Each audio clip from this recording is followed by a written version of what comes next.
Okay, live stream is up. Sergeants, will you begin your recordings?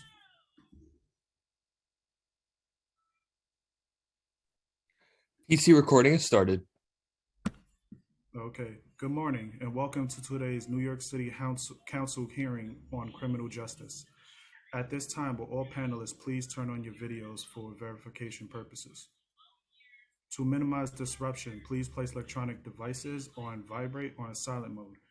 If you wish to submit testimony, you may do so at testimony@council.nyc.gov. Again, that is testimony@council.nyc.gov. Thank you for your cooperation. Chair, you may begin.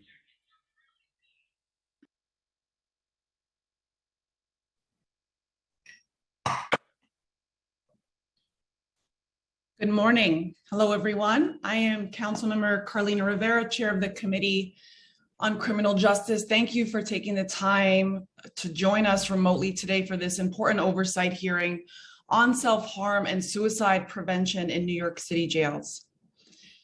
The individuals who enter the city's jails under incarceration are exceedingly vulnerable to violence of all kinds, including but not limited to self-harm and suicide.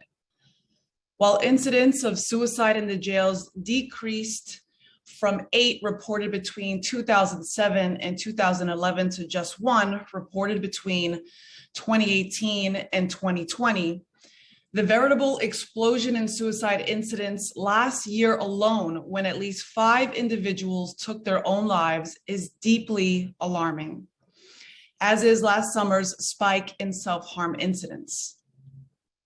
Research from the Vera Institute shows that close to 15% of adults and 24% of young people engage in non-suicidal self-injury while in custody.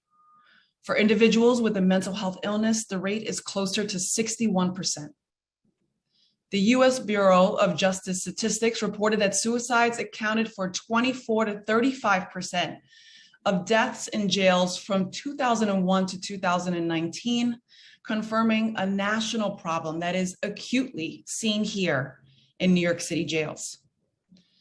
I would be doing a disservice to all of us gathered here today and to the people of New York if I did not mention that suicides and self-harm injuries increased as conditions in the jails steadily deteriorated. Though a simple correlation, it is certainly not a stretch of the imagination to say that jail conditions meaningfully contributed to the uptick in suicide and self-harm incidents that occurred last year. Further, the ongoing staffing crisis underpins many of the compounding problems at Rikers Island, most relevant among them to today's hearing being a lack of access of medical and mental health care and the insufficient supervision of and support for individuals at risk of suicide.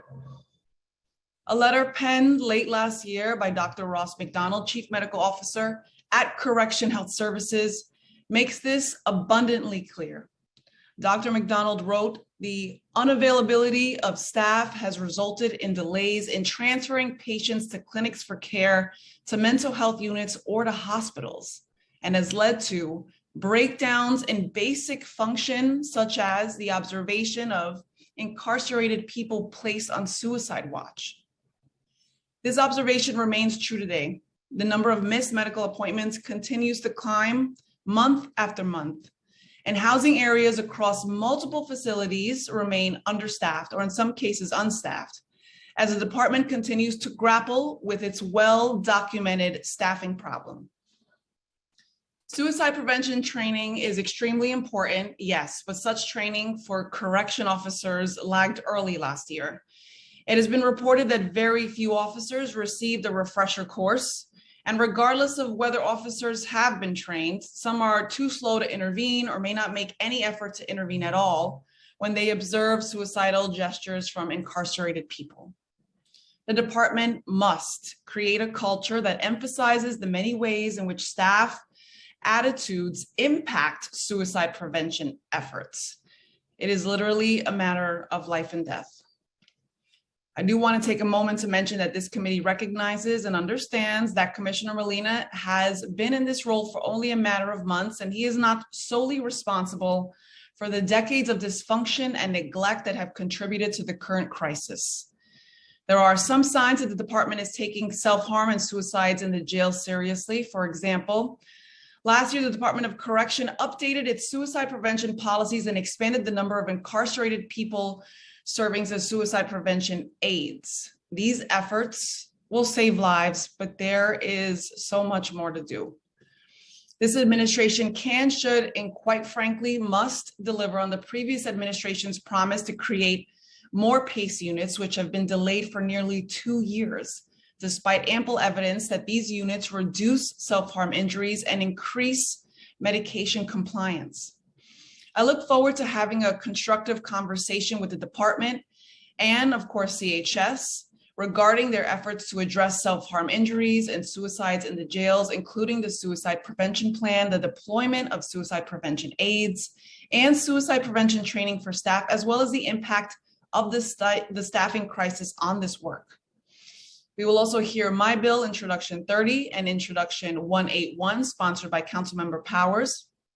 Introduction 30 would require the department to create and implement policies to address medical needs during and after lock-ins. And Introduction 181 would require DOC to publish all its rules, policies, and directives. We look forward to hearing testimony from the administration, advocates, the families of those impacted, and the public on these two important pieces of legislation. I want to take a moment to note that today we will have a slight change in procedure.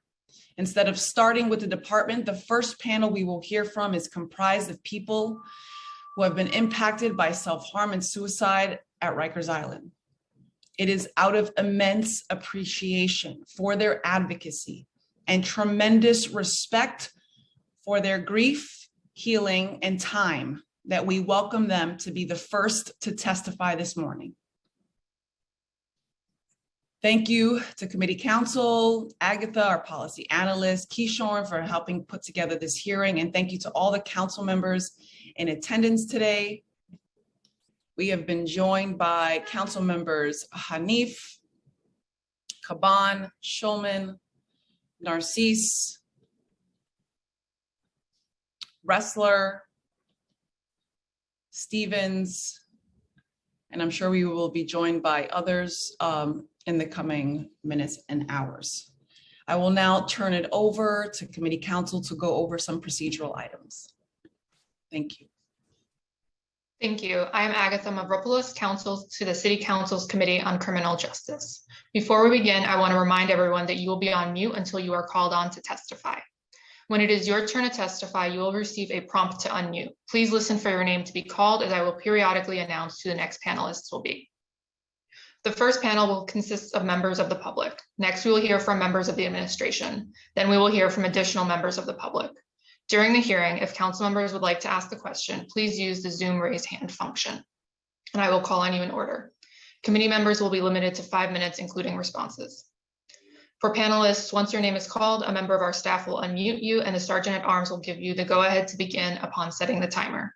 Please wait for the Sergeant to announce that you may begin before delivering your testimony. We will now turn to our first panel. Please listen for your name. Once your name is called, please accept the prompt to unmute yourself, and the Sergeant at Arms will set the timer and announce that you may begin. Your testimony will be limited to 5 minutes.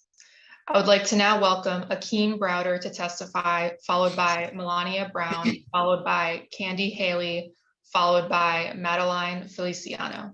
Akeem, you may begin when ready. Time starts now. Good morning, everyone. As we get into this conversation about why the matters that happen on in Department of Corrections, whether it be Rikers or any other jail, please keep in mind that we as advocates, we as parents and family members, we have our stories. Everyone has has heard, and this isn't the first of our stories to be heard. But we do know that conversations have been happening. Now, conversations are great. Conversations move forward efforts, but action means everything. Let's take action at the end of all of this. Take action to preserve and uphold life and humanity. Khalif Browder, my youngest brother, did not deserve, nor does anyone deserve, to be tortured. And what we are facing is torture in these correction facilities. Correction has not been given. treatment has not been given, and we do know the results of these non-given or non-present help or support or corrective behaviors. One, we are innocent until proven guilty. So to even assume the thought of correction is less than half-hearted. But what Khalif experienced and what everyone experiences is torture. And when they enter into solitary confinement, whether it's for their own good, whether it's for the good of the staff or anything else, we can find difference. We can find humane ways to do things. However, this has not been the case for many people, and unfortunately, it was too late for Khalif Browder. My youngest brother did not go into the system with a mental illness, but he came out with mental illnesses. And those mental illnesses was due to the treatment given and inflicted on him, although he attested that I did not do this. I did not do this, so why am I being treated this way? And for that matter, he wasn't the only person, but Khalif suffered being beaten and then lied about. Khalif suffered being told, or the public being heard that Khalif tried to escape when we then found the videos and realized that the officers lied. How do we keep on allowing stuff like this to happen? And yet it's been 7 years since my brother died. May 25th is his birthday, coming up soon. And we're still talking about solitary confinement, although we've gotten promises from the mayor, promises from many elected officials throughout this state of New York to say that we would do something.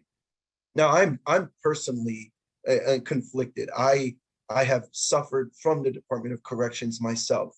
So then that one in three Black men or Black people to be arrested then happens to my youngest brother. I see the issues with the department, with the departments to be that regulate our society, but realistically, life needs to be upheld to the fullest. And when we see something happening, we should do something. If we see torture happening on the street, immediately we call 911 and something happens. What do we do when we see and hear of the nonstop neglect on Rikers Island? Do we call 911? Do we call our council members? Do we say that, hey, we made this call and yet our complaints are being fallen on deaf ears?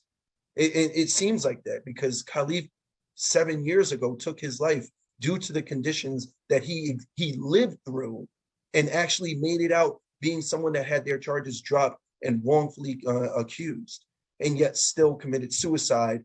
And then to have my mom find him, who then lost her life due to her heart attack of seeing what happened to her child. I beg you first to understand this from a humane point of view. Our family members are tortured and we can't do anything about that while we're sitting back in our free stance and watching this happen, going to visits and realizing this happened, but we can't get justice for them.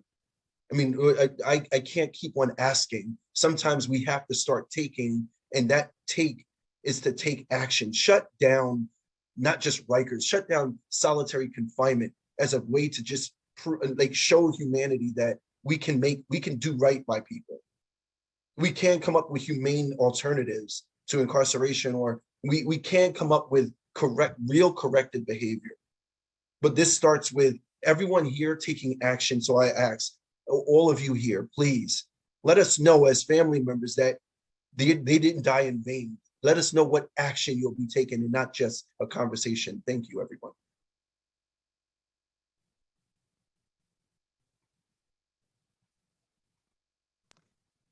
Thank you. Next, we will hear from Melania Brown, followed by Candy Haley, followed by Madeline Feliciano. Time starts now. Good morning, everyone. Thank you for having me today. My name is Melania Brown, criminal justice advocate and member of HALT solitary confinement, of HALT. My sister was Layleen Polanco. My baby sister, Layleen Polanco, died alone in solitary confinement on June 7th, 2019. She was placed there against medical staff advice, after suffering from a seizure caused by a medical condition that should have kept her out of solitary confinement. Instead, she was placed there to die alone. I released a video through NBC News, which proved that the correctional officers weren't doing their job. They are required to do rounds every 15 minutes. Instead, they checked on my sister an hour and 45 minutes later. When they finally realized that something was wrong, they opened the cell, and instead of helping her, they stood steps away from her and laughed as she took her last breath. The Department of Correction needs correction, not no more staffs. There's no rehabilitation in New York City jails. There's only deaths and monsters in the making from the inhumane treatments they are receiving. How will our world ever be a better place under these conditions? My sister didn't only suffer from epilepsy. She also suffered from mental health problems, which a lot of our neighbors incarcerated suffer from or end up suffering from by the conditions they are under in these facilities in Rikers Island, which end up in suicidal attempts. My sister was a vibrant human being. She was my sister. I am my sister's keeper.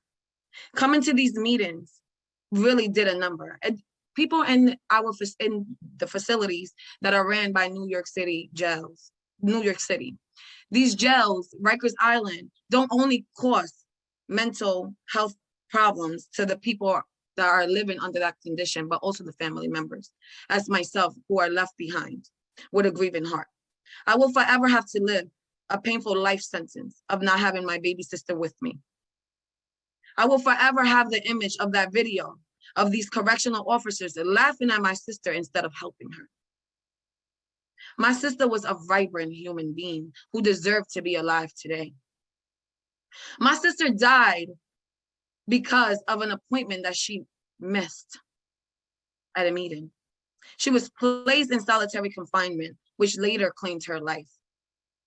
My sister was a human being. She was not an animal, and not even animals are treated this way. Nowadays, our animals eat at the table with us, but my sister died alone like one. My sister deserves to be here today. My family deserves justice. There's no amount of money in the world that could ever be thrown at us that will be considered justice. Justice would be ending solitary confinement, ending these tortures that are ending human lives. There will never be no correction as far as they keep living under these conditions. There are monsters being in the making. Our world will never be a better place. It's almost like it was designed for these humans to go in the system and come back worse, just so they can end up right back in there. There's no rehabilitation. There's only torture. There's only family suffering. There's a higher mental health crisis going on. I will forever be my sister's biggest advocate. I have to take steps back. It's been a few months since I last showed my face to advocacy. Why? Because of the mental conditions that I'm under from not having my sister with me, from watching her last moments and seeing that our elected officials are not doing anything about it. Our mayor, our governor, instead of going in there and fixing and correcting the problem, they want to bring more torture into these facilities. That's not going to change anything. That's not going to solve anything. You don't get anything. You get more bees with honey than you get with torture. How can our system ever be corrected when these humans are living under these conditions? How will deaths ever stop? When they're dying, they're dropping like flies right before our eyes, and nothing is being done about it. I will forever continue to show up.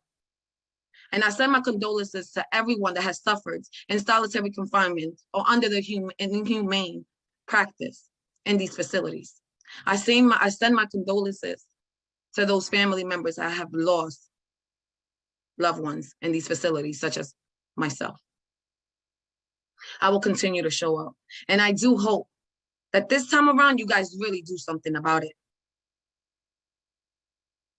Less talk and more action. Thank you.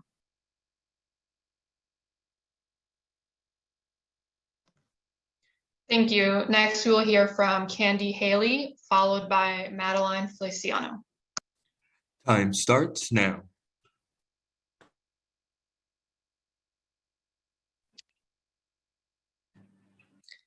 Hello, can you hear me? Yes. Okay. Hello, good morning, and thank you for letting me testify this morning. My name is Candy. I go by the alias of Solitary Survivor, And the reason why I use the alias solitary survivor is because I survived being in solitary confinement. I can't tell you about jail, but I can tell you about solitary confinement. Out of 1,168 days that I'd spent on Rikers Island, I spent 1,122 days consecutively in solitary confinement. Solitary confinement is absolute torture. When I was in there, I tried to commit suicide every single day, every moment that I can. I would take pencils, pens, cups, forks, anything I could to cut my wrists. I would hang myself in my cell, but for some reason, every time I tried to hang myself, whatever I used would pop, and I wouldn't be able to hang myself. I remember officers used to stand in front of my door and laugh at me and tell me, "Oh, hurry up and kill yourself. Oh, we have 8 hours until your body gets cold. Leave her in there." I swallowed pills. I used to save my medication and swallow all of the pills, and they would sit there and watch me swallow the pills, but I still didn't die. I would swallow industrialized detergent, soap powders, and I still wouldn't die. Sometimes they would give us food and the food would be absolutely cold, or they would have maggots, worms in it. So even if they do starve you, sometimes it's a blessing when they starve you because you don't want to eat maggot-filled food. What I'm speaking, I might be grotesque and I might sound like, you know what I mean? I'm saying a little bit too much, but this is the truth. I was raped in solitary confinement. I was tortured in solitary confinement. I was starved in solitary confinement. One time I went to the clinic and I had food poisoning. Out of all the women, out of all the trays of food that was served, I was the only one that got food poisoning, which means it was done deliberately. It was done intentionally. They was trying to poison me to kill me. Solitary confinement is still in practice, and I don't understand why. It's absolute torture. Khalif Browder didn't commit suicide. No, the police killed him. The Department of Corrections killed him. He was killed. I think about committing suicide every single day, but with the help from my therapist, my psychiatrist, and medications that I'm taking, it helps me to cope. Just last night, I thought about hanging myself, but I took a nice hot shower just to ease the pain, because there's no cure for nightmares. I have nightmares every single day about being in a solitary confinement. Some days I just think that I'm still in solitary and this is a dream that I'm free. Speaking of free, I was found not guilty of all charges. So I sat there tortured for over 3 years just for them to say, "Oh, you know what? Not guilty, go home." But I had no home to go to. I slept on the trains, I slept in parks, I slept in abandoned buildings until I was able to find stabilized housing. Solitary confinement is absolute torture, and I don't understand why it's still being practiced. I am a living survivor of it. I can tell you everything in and out. I was not raped by the gang members. They say there's gangs inside of there. The gang members didn't rape me. The Crips, the Bloods, the Nietas, the Latin Kings, they didn't rape me. It was the Department of Correction that raped me. They raped me of my soul. They raped me of my emotional health, physical health. I went in there with no mental health diagnosis, and I came out with several mental health diagnoses. I went in there with no physical ailments, and I came out with several physical ailments. I never wore glasses before. I have to wear glasses now. I didn't have scoliosis. I developed scoliosis in my back because they wouldn't give me a mattress. For 3 years, I didn't get a mattress. 3 years, no pillow, no mattress, just a hard bed frame. This is absolute torture. People say, "Oh, if you commit suicide, you're going to hell." Well, if you've been in solitary confinement, that is hell.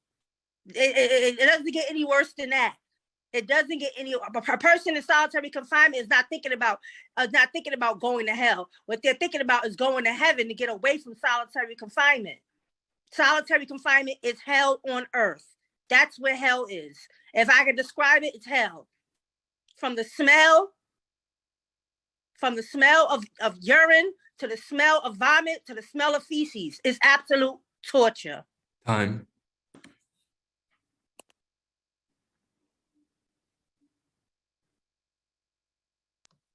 Thank you. Next, we will hear from Madeline Feliciano.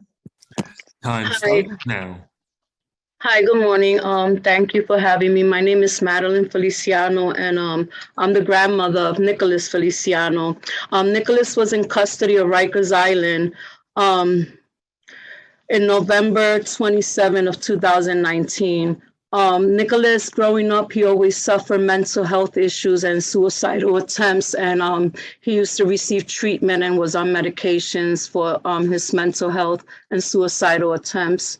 On November 27, 2019, Nicholas was put in a holding pen where a week before another person had attempted suicide with a pipe on the ceiling in that same holding pen 11. On November 28, 2019, I got home to find a written note on my mailbox saying for me to contact a number in reference to Nicholas. I felt immediately a fear in my heart that something had happened. I called the number and I was told that Nicholas was at East Elmhurst Hospital, that something had happened. I asked if I can go and see him, and they said that I needed to get transferred to DOC prison ward at East Elmhurst Hospital. They said I couldn't visit him until the next day. I had to visit according to DOC visiting hours and days, while Nicholas was in ICU on a ventilator, fighting for his life, which I wasn't even aware of his condition or what had happened to Nicholas. When I spoke to the doctors, they said that why nobody had contacted me. It was already the third day when I seen Nicholas being in the hospital. And when I seen him at the hospital, my heart just got ripped out. I was heartbroken when I seen the condition my grandson was in. He was on a ventilator and he had bruises and he was in an induced coma. And nobody could have explained to me what had happened to my grandson. Once again, DOC failed us. My grandson was left alone for 7 minutes and 51 seconds by officers. Nicholas was left hanging while a captain and other officers ignored him and encouraged him. From the holding pen that Nicholas was in, which is a cell made with steel bars all around, where every officer that was there was able to see Nicholas hanging, and they didn't intervene to help Nicholas. The Board of Corrections did an investigation, and the conclusion of this investigation concludes that Nicholas' suicide attempt has many troubling aspects of New York City jails system relating to young adults' mental health treatment, self-harm, dangerous intake conditions, and poor supervision. These conditions persist today. It is the board's hope and the public of DOC and CHS can learn from our findings, and the agencies can implement our recommendations for future tragedies. Meanwhile, Nicholas has spent 2.5 years at the hospital undergoing treatment for his anoxic brain damage. Nicholas gets occupational therapy, physical therapy. Nicholas has a cognitive impairment, speech impairment. He has been diagnosed with anoxic brain damage due to the amount of time he didn't get oxygen to his brain. For 7 minutes and 51 seconds. This could have been prevented if these officers would have done their job and not leave Nicholas hanging for 7 minutes and 51 seconds. And these officers are still at Rikers Island working even after there was a Board of Corrections investigation done, where all findings are on the Department of Corrections' fault. Every day I see my grandson suffering, fighting to live day to day. No one will ever understand the suffering that Nicholas is going through and the pain that he is going through. The pain I have in my heart seeing my grandson trying to walk, trying to talk, trying to eat, not being able to get some air or even some sun is a struggle. Our lives will never be the same. He is not the same young man that he was. He's unable to play basketball, football, family activities, finish school, or even work. Our holidays have not been the same. These officers have caused damage to my grandson and our family. I am asking for justice for my grandson and every other life that's been affected at Rikers Island. These officers need to be held. Yes. These officers need to be held accountable for the neglect and effortless and premature investigations. Is a repetitive behavior by the department. And for that reason, this is why it's a constant problem at Rikers Island. These officers need to be held accountable immediately. I will continue to be my grandson's voice and every other life that has been lost or impacted by the neglect of the Department of Corrections. How much longer is going to take for the system to make changes? This is an ongoing problem at Rikers Island. The city, the mayor, the governor need to make changes so that no more lives can be affected. It is inhumanitarian and it deprives people's lives. After Nicholas' tragedy, many more lives have been lost and have been affected. The Department of Corrections and supervision needs to make changes. I ask the city for justice for what has happened. These officers continue to work and not have accountability. That is not right and it's not okay. And changes need to be implemented. Thank you. Thank you. We will now turn it over to questions from Chair Rivera. Panelists, please stay unmuted if possible during the question and answer period.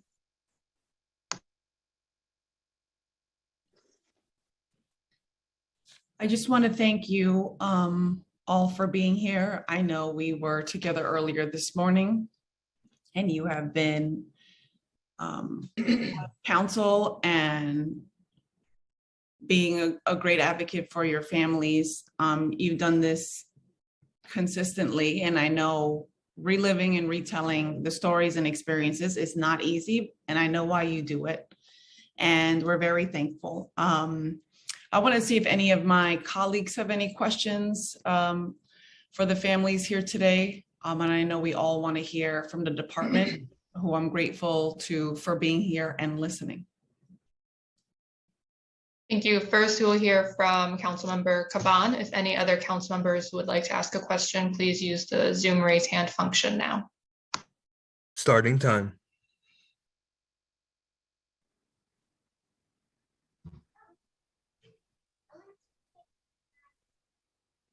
Good morning. First of all, Akeem, Melania, Candy, Miss Madeline, thank you. Just thank you. I know, or I don't know how difficult it is each and every time you show up and bear your trauma and pain, and you continue to do it, and you do not owe a single person that. And so I don't take it lightly. I don't take it for granted, and just want to start by assuring you that I will certainly, and I know many of my colleagues will fight to make sure that your pain translates into change. But the one thing I want to add to this and impart on my colleagues specifically is that what you heard here today, and all of you know this, but what you heard here today is not an outlier. These are not the few families that were uniquely impacted by our correctional system. This happens every single day to the majority of folks on Rikers Island. I spent 7 years as a public defender, and unfortunately, these experiences are far from unique, and the stories that many of us could tell. And so I just want to make sure that we are focusing on the fact that this is not about bad apples. It's not about individuals, but this is about a system, and a system in which this is the inevitable outcome of how these things work. And we need real, wholesale transformative change here. And again, that is my commitment to y'all. And I just want to thank you again for the work that you do. And I'm sending you a lot of love. Thank you. I appreciate y'all. Thank you. Next, we will hear from Councilmember Narcisse, followed by Councilmember Abreu, followed by Councilmember Hanif. Starting time. Sorry, where am I? I'm showing my face. I just want to echo what Council Member Caban just mentioned. We are listening to you, and thank you, Chair Rivera, for doing the work and be committed. I'm listening to you too. It's hard.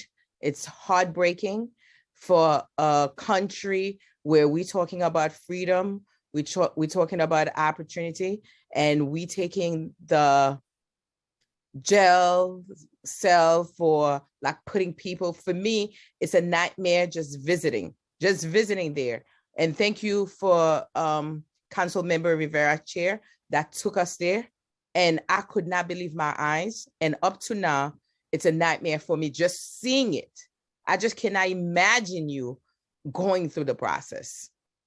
So if one thing, we are committed to look for a different way of doing business. We cannot talk about the greatest city, the greatest country in the world, and we're treating our people like that.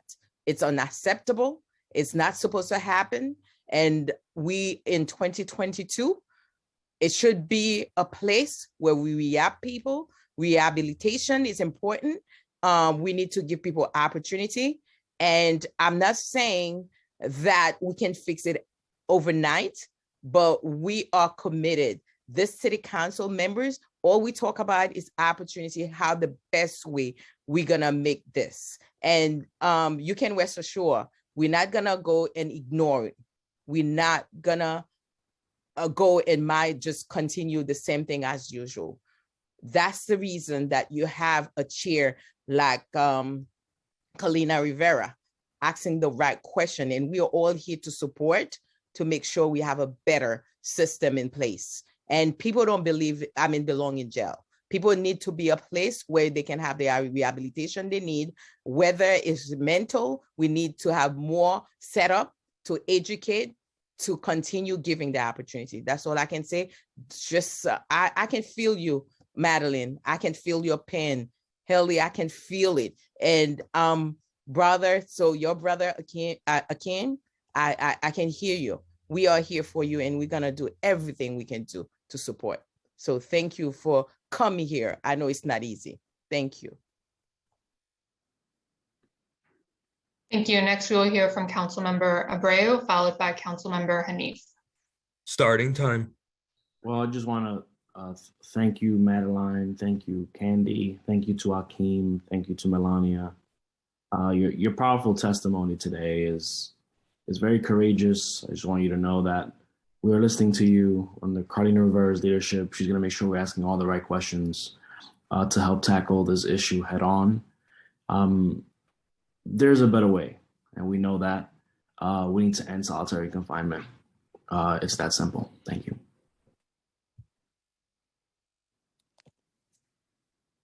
Thank you. Next, we'll hear from Councilmember Hanif. Starting time. Thank you. First, I just want to appreciate Chair Rivera for opening today's hearing with the testimonies of impacted families and impacted people who've experienced solitary confinement. We have to abolish this practice. We have to end solitary confinement. The last 20 minutes listening to your testimonies was extremely painful.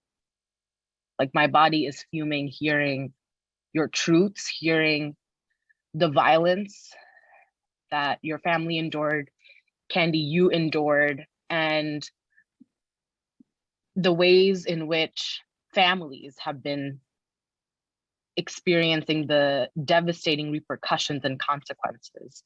I'd love to learn a little bit more, Candy, from you about the support services that you've described.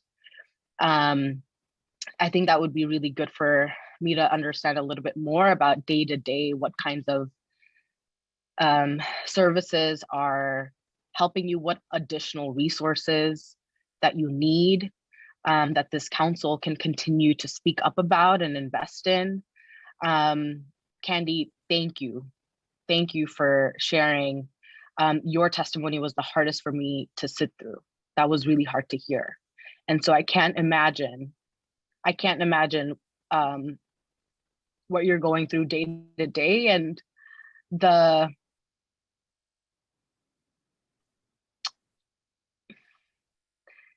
if healing is even possible. So I'd love to hear from you just a little bit more about your story and the resources that you need. I'm committed, this committee is committed. This council has been standing up to the administration since the beginning, led by Councilmember Caban, when we had put out a letter saying that we need to halt solitary confinement. That's where we stand, that's what we're committed to. So Candy, if you feel comfortable to expand on your testimony, I'd love to give you the floor.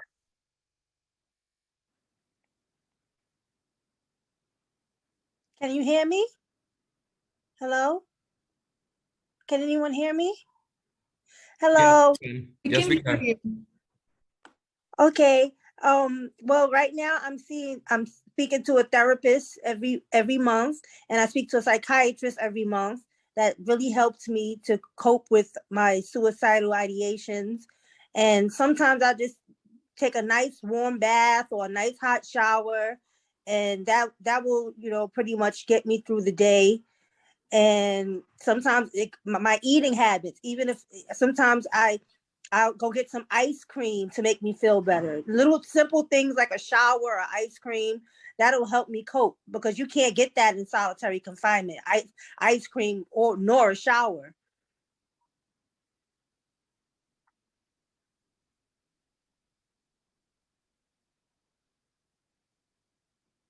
Do others want to chime in? I know the families talked about just your own experiences with mental health issues, or just the impacts of needing to retell these stories over and over, whether at the hearings or rallies. Akeem, I saw your hand up.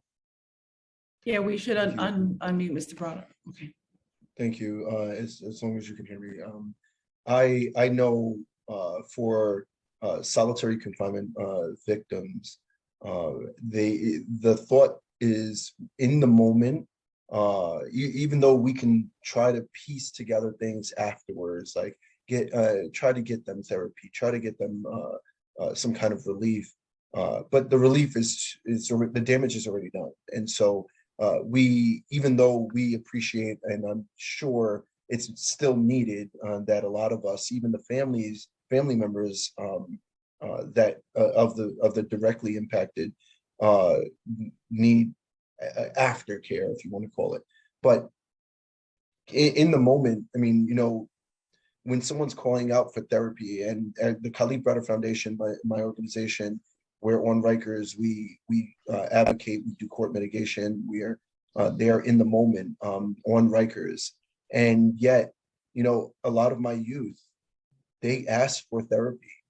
And there's a mandate that within 5 hours of asking, they are supposed to get to speak to someone. Yet, I can tell you, I have people to this day, like right this very moment, that have not seen a counselor in 2 months. And so the amount of money that we spend on just housing a person, more than $500,000, $550,000 to house a person on Rikers Island. And yet the amount of mental health, the budget for mental health is not nearly even enough. I mean, we're talking about a couple $1,000 dedicated to mental health services or medical services or dental services even. And yet that doesn't scratch the amount that I, as a taxpayer, you as a taxpayer, and everyone on this call, on this meeting, is paying towards getting them the services they need. I have youth that need medication that haven't gotten it in a month and a half. This adds to the inevitable fact that they will have mental health issues, if not even physical. psychological issues. I'll stop Time there. expired.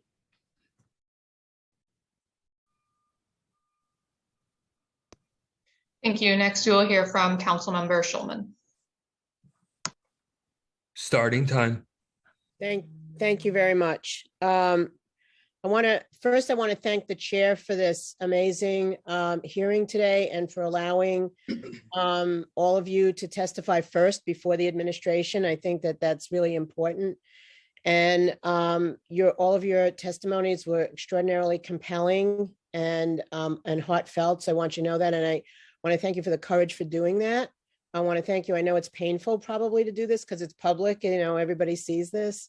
I will tell you that my late life partner worked for the Fortune Society for a long time. She was a case manager there. And so she would talk to me about the fact that so she took care of people that came out of Rikers, and also they have alternatives to incarceration. But let's talk about the Rikers piece, which is a lot of her clients had mental health issues. And when they came out, there was no provision for them to continue to get whatever services, whatever little services they were getting at Rikers on the outside. And at the time I worked at Health and Hospitals. And so I made phone calls to get her clients into a program or into one of the public hospitals. And there's a real disconnect on mental health issues. About 50% of those on Rikers have mental health issues.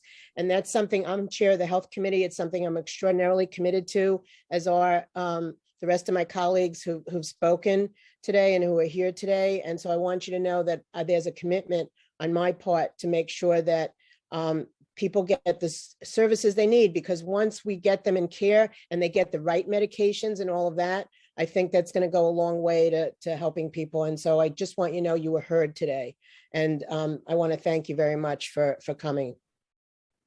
Thank you. Thank you. We will now turn back to Chair Rivera for any additional questions. No, I just want to thank you. I want to thank my colleagues for their comments. I know that they'll bring this same focus to questioning the Department of Correction, and to the Department of Correction for being here and listening. Thank you again. Thank you for your time for this morning, for again engaging in this hearing with us. And as always, looking forward to working with you as you lead this movement for change. Thank you.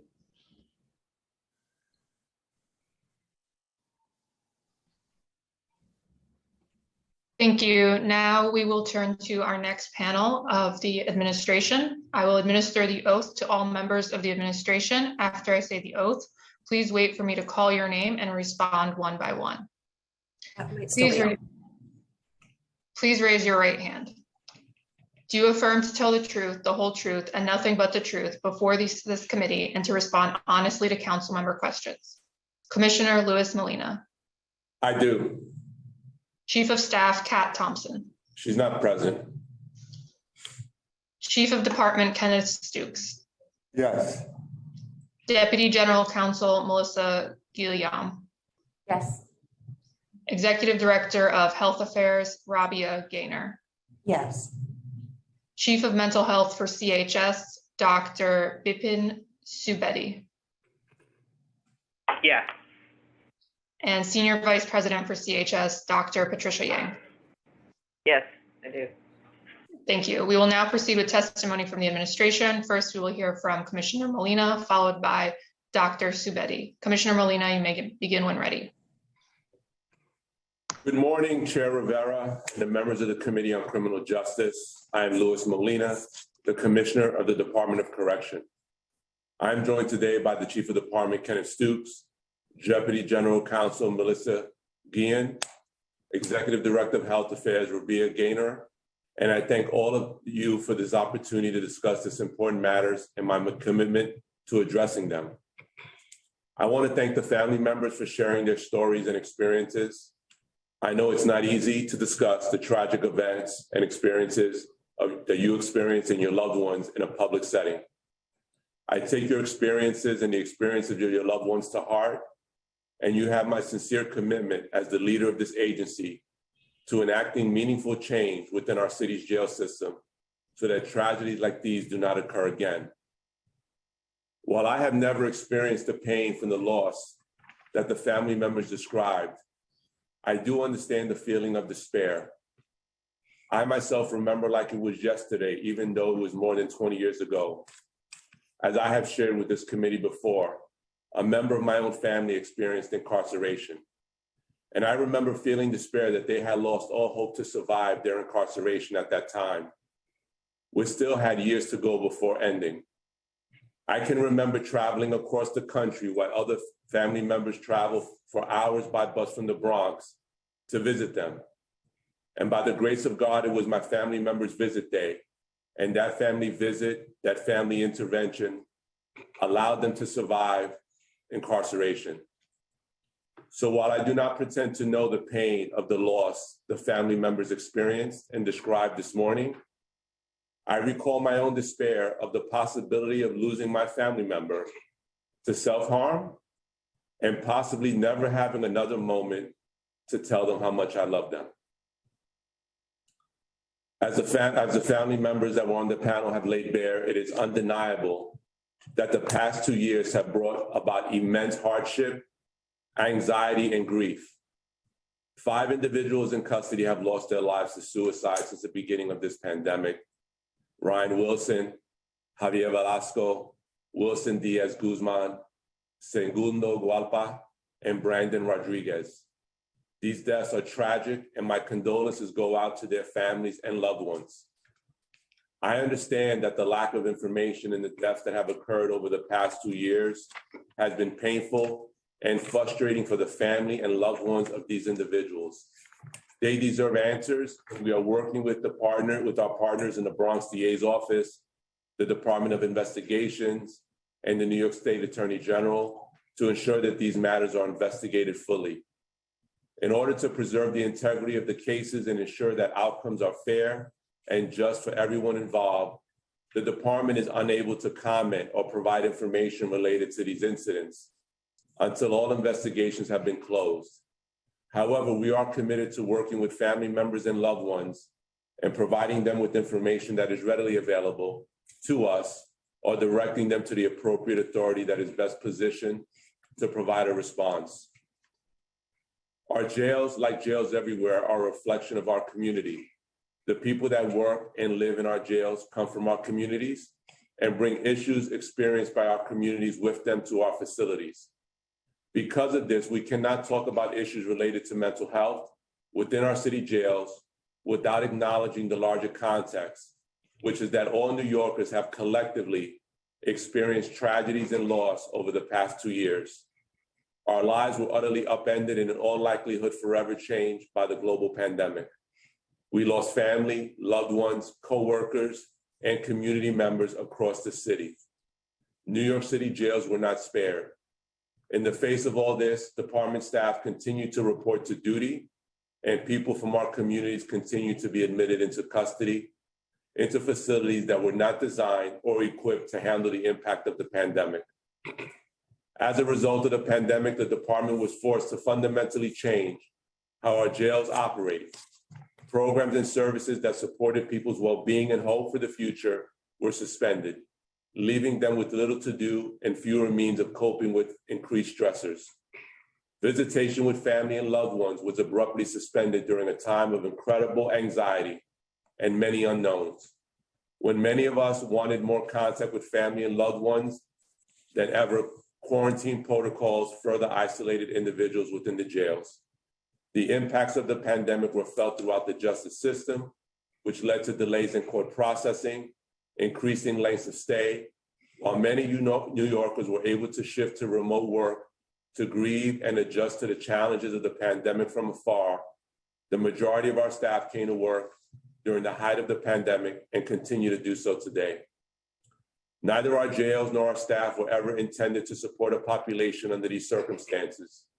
These measures and the systemic disinvestment in our city jails and workforce had a profound impact on the mental health and overall well-being of those in our care and those that work in the jails. I do not think these challenges are insurmountable, but I do acknowledge that we have a lot of work ahead of us.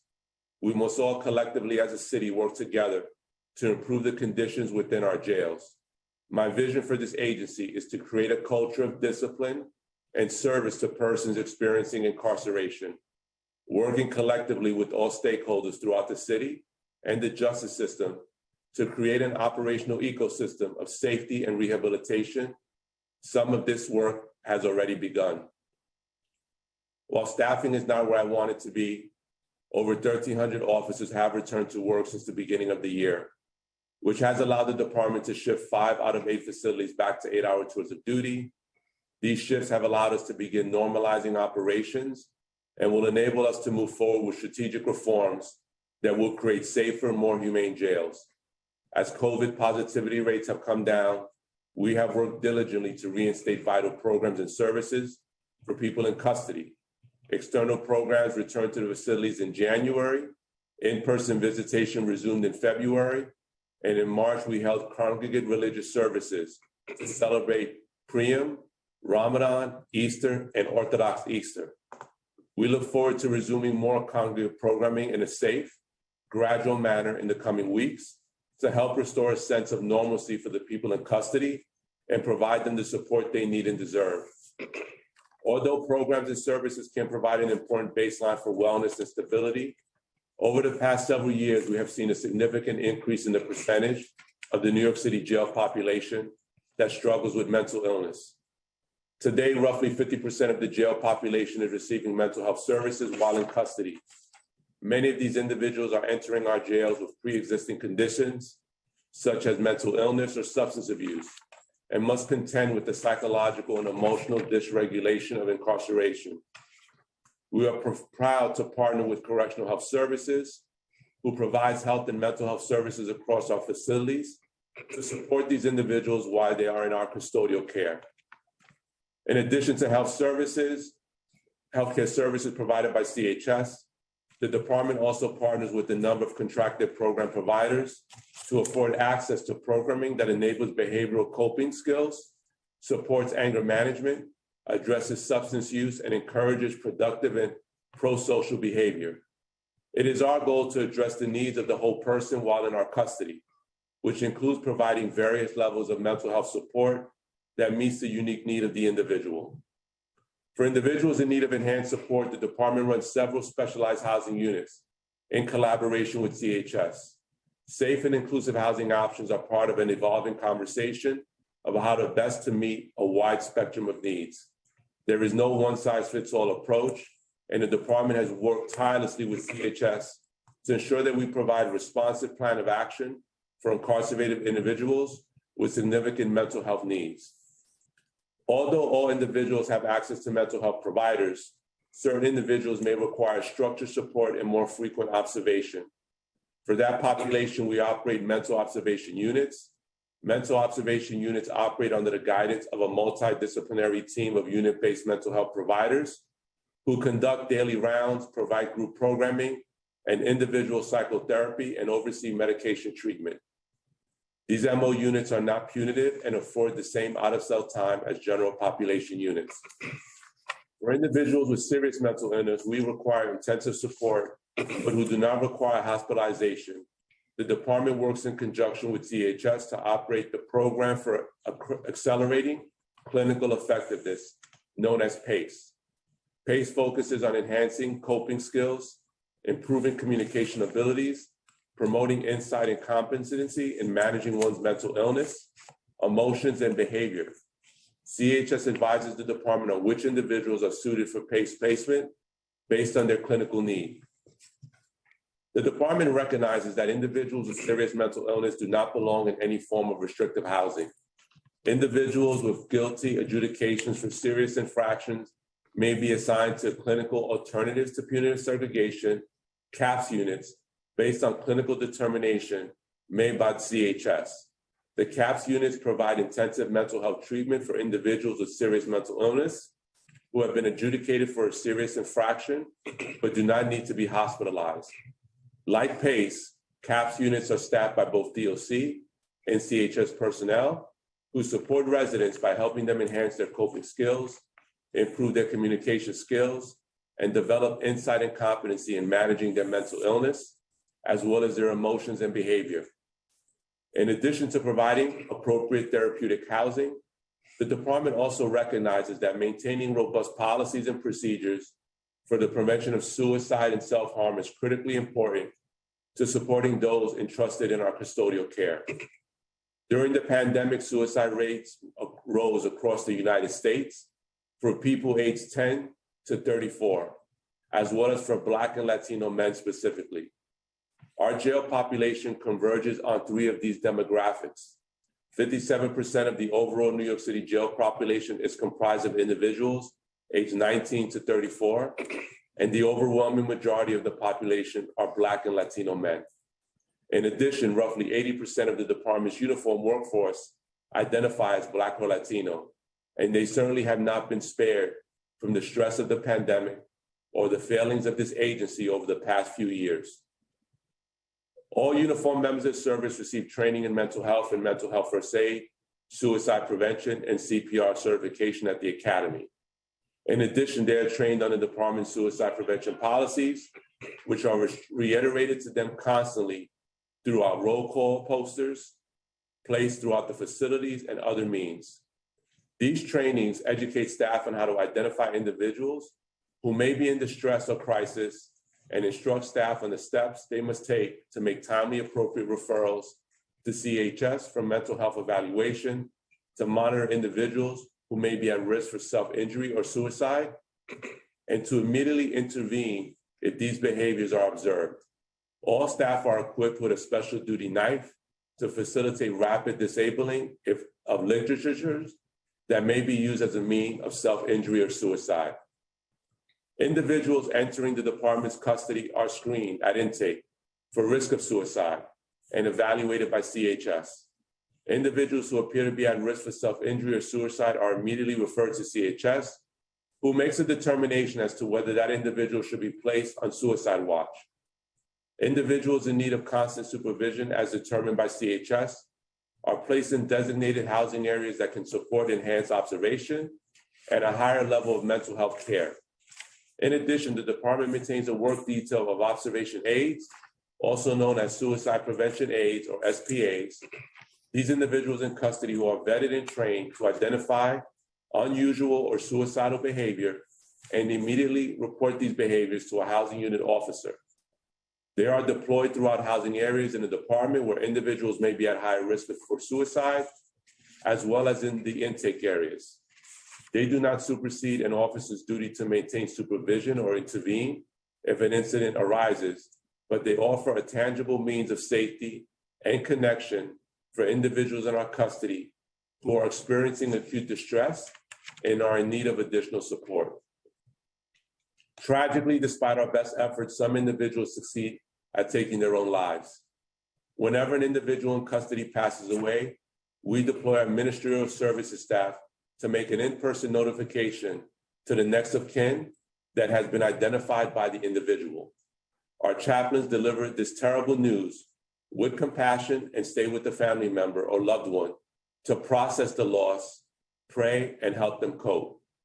In addition, we have recently instituted a policy whereby DOC social workers and counselors will respond to a housing area or other affected area following a loss of life to engage with the people in custody who may have witnessed the event and provide support and trauma-informed care. DOC staff will also make referrals to CHS mental health staff for further treatment and follow-up. While these efforts provide a safety net for individuals in our custody experiencing profound mental distress, the reality is that a jail setting is not appropriate for individuals with acute mental health needs. As a city, we need to support efforts for alternatives to incarceration, which will divert certain eligible people away from jail with appropriate supervision in the community in a place of pretrial detention. We should be supporting efforts to increase the presence of mental health and substance abuse courts. These courts provide a holistic approach at case processing, and in conjunction with treatment programs and case managers, these courts support people who enter into the criminal justice system as a result of their mental health or substance issues, and who should be treated as such during the criminal justice process. I believe we also need to bolster supportive housing which I know is a focus for this city council.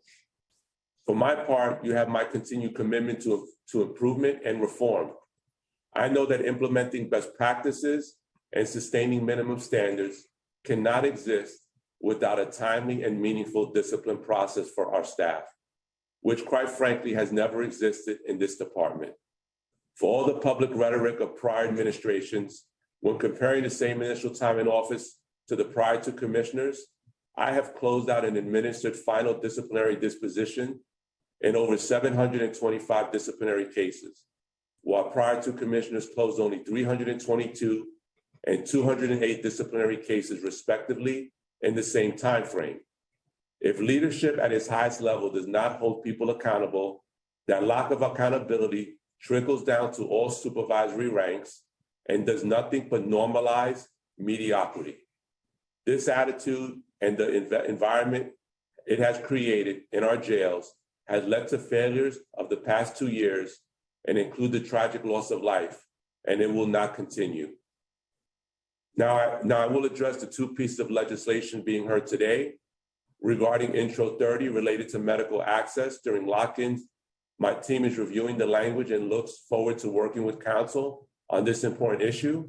We are committed to providing access to healthcare to all people in custody, and we work closely with CHS to make this happen.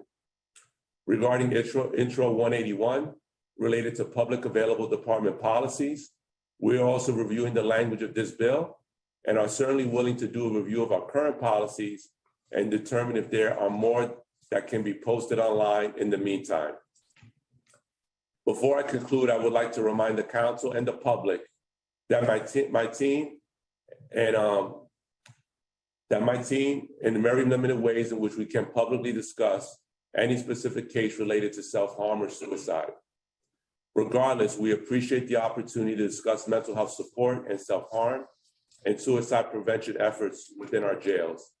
And we welcome any questions you have at this time. Thank you. Now we will turn to Dr. Subidi. You may begin when ready.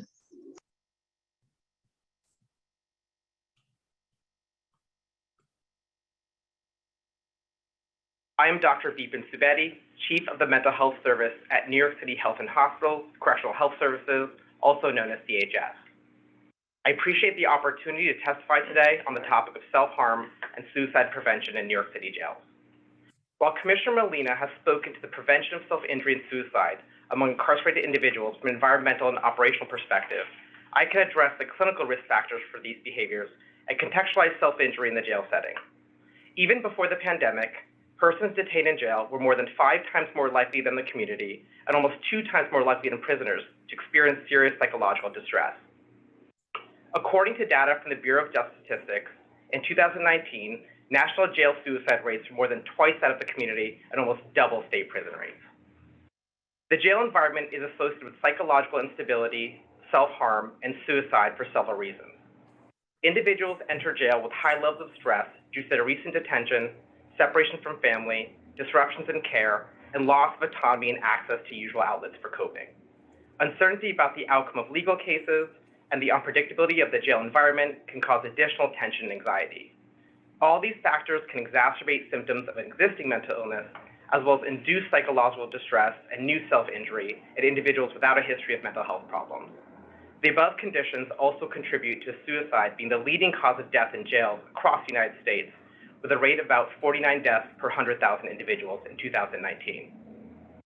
While some incarcerated individuals harm themselves because of a desire to die, others self-harm to express and manage distress or to communicate unmet need. In addition to relieving tension or anxiety, self-injury in a jail environment can also be a pathway for immediate attention when an individual does not believe other forms of communication would be successful. The majority of the self-harming behavior in jails is defined as non-suicidal self-injury, or NSSI, which is self-inflicted damage to one's own body, for example, cutting, without the intent to die.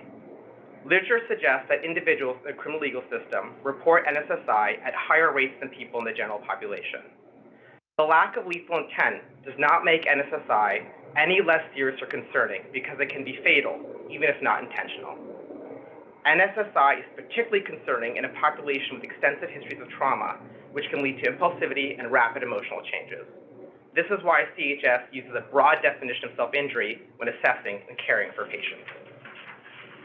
Understanding these challenges, in 2016, when CHS, as a new division of New York City Health and Hospitals, became the direct healthcare provider in New York City jails, it implemented a robust mental health system of care. CHS hired additional mental health professionals with a focus of strengthening oversight and supervision, create a strong clinically based suicide prevention program centered around early detection, individual risk assessment, and treatment planning, as well as the close monitoring and investigation of all self-injury, regardless of severity, and establish special units for individuals with serious mental illness, otherwise known as SMI, which improved access to care and medication adherence and decreased injury due to violence. These interventions significantly improve the mental health services available to people incarcerated in New York City.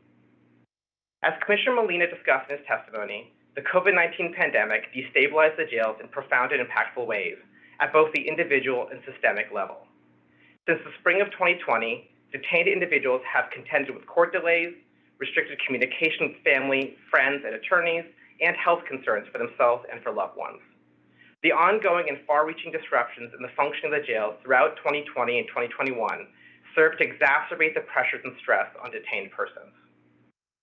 Although the rate of self-injury decreased during the first 3 months of the pandemic, it subsequently increased approximately 75% in the subsequent quarter across all housing areas and several age groups, peaked during the spring of 2021, and remains elevated from pre-pandemic levels. The increase in self-harm has been driven by non-suicidal self-injury in the non-SMI population, and the percentage of individuals requiring referral to the hospital for self-injury has not changed. Yearly suicide rates have remained generally stable since 2019.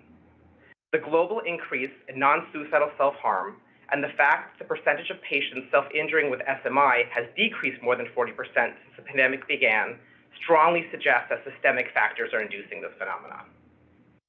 Since the pandemic, CHS has taken significant additional steps to minimize risk of self-harm and suicide related to and independent of mental illness. This includes focused efforts to ensure individuals' mental health needs are assessed early in the course of incarceration, the creation of additional mental health therapeutic areas, including one in the intake facility, central mechanisms to identify and escalate known high-risk individuals for evaluation, and instituting a lower threshold for referring and placing patients on suicide watch observation and more stringent criteria for transferring them to general population. CHS has also provided education to clinical staff on suicide risk assessment and to correctional officers on suicide prevention and the importance of taking all NSSI seriously.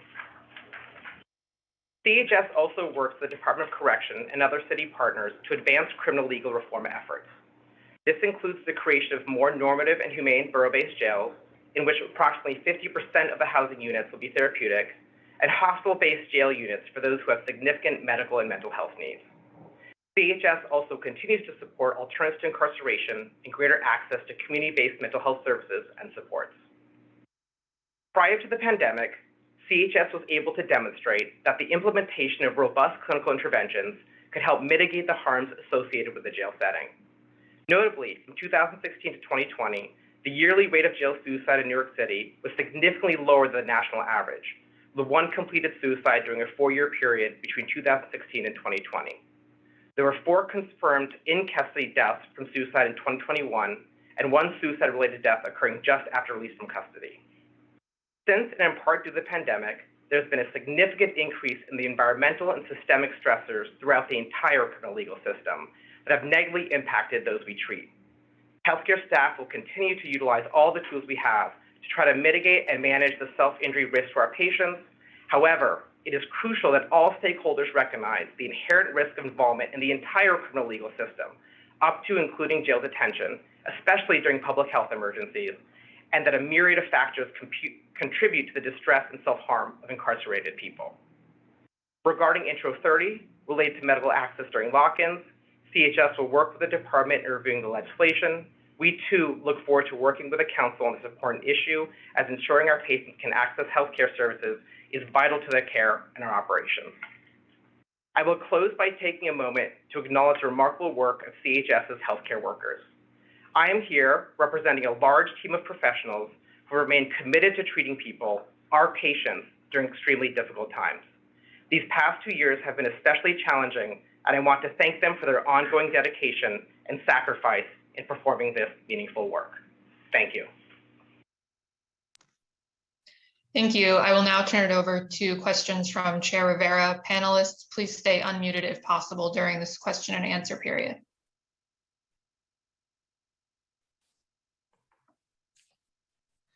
Good morning. Thank you for being here. Thank you for listening to the families who testified before you all, and for remaining with us throughout the duration of the hearing.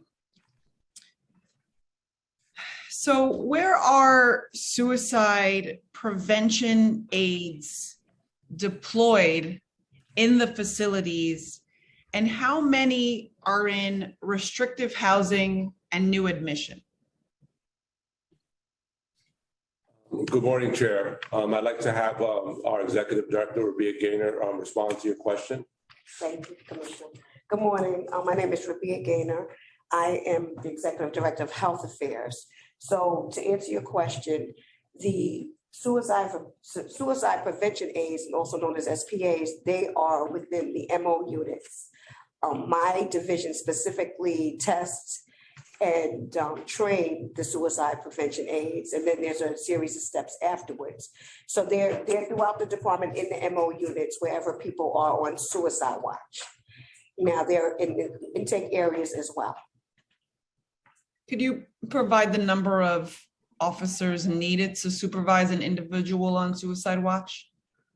The number of officers, there's usually a suicide watch officer, correction officer, but you also have the suicide prevention aides, which are other detainees in custody that are also present in the area.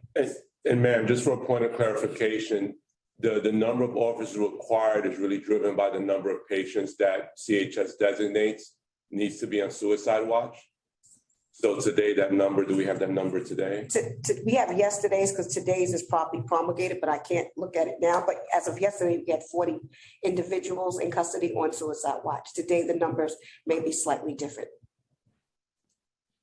Okay, 40 individuals currently. So you mentioned there is an officer and the aide, but has there been any instances where only one officer was on suicide watch?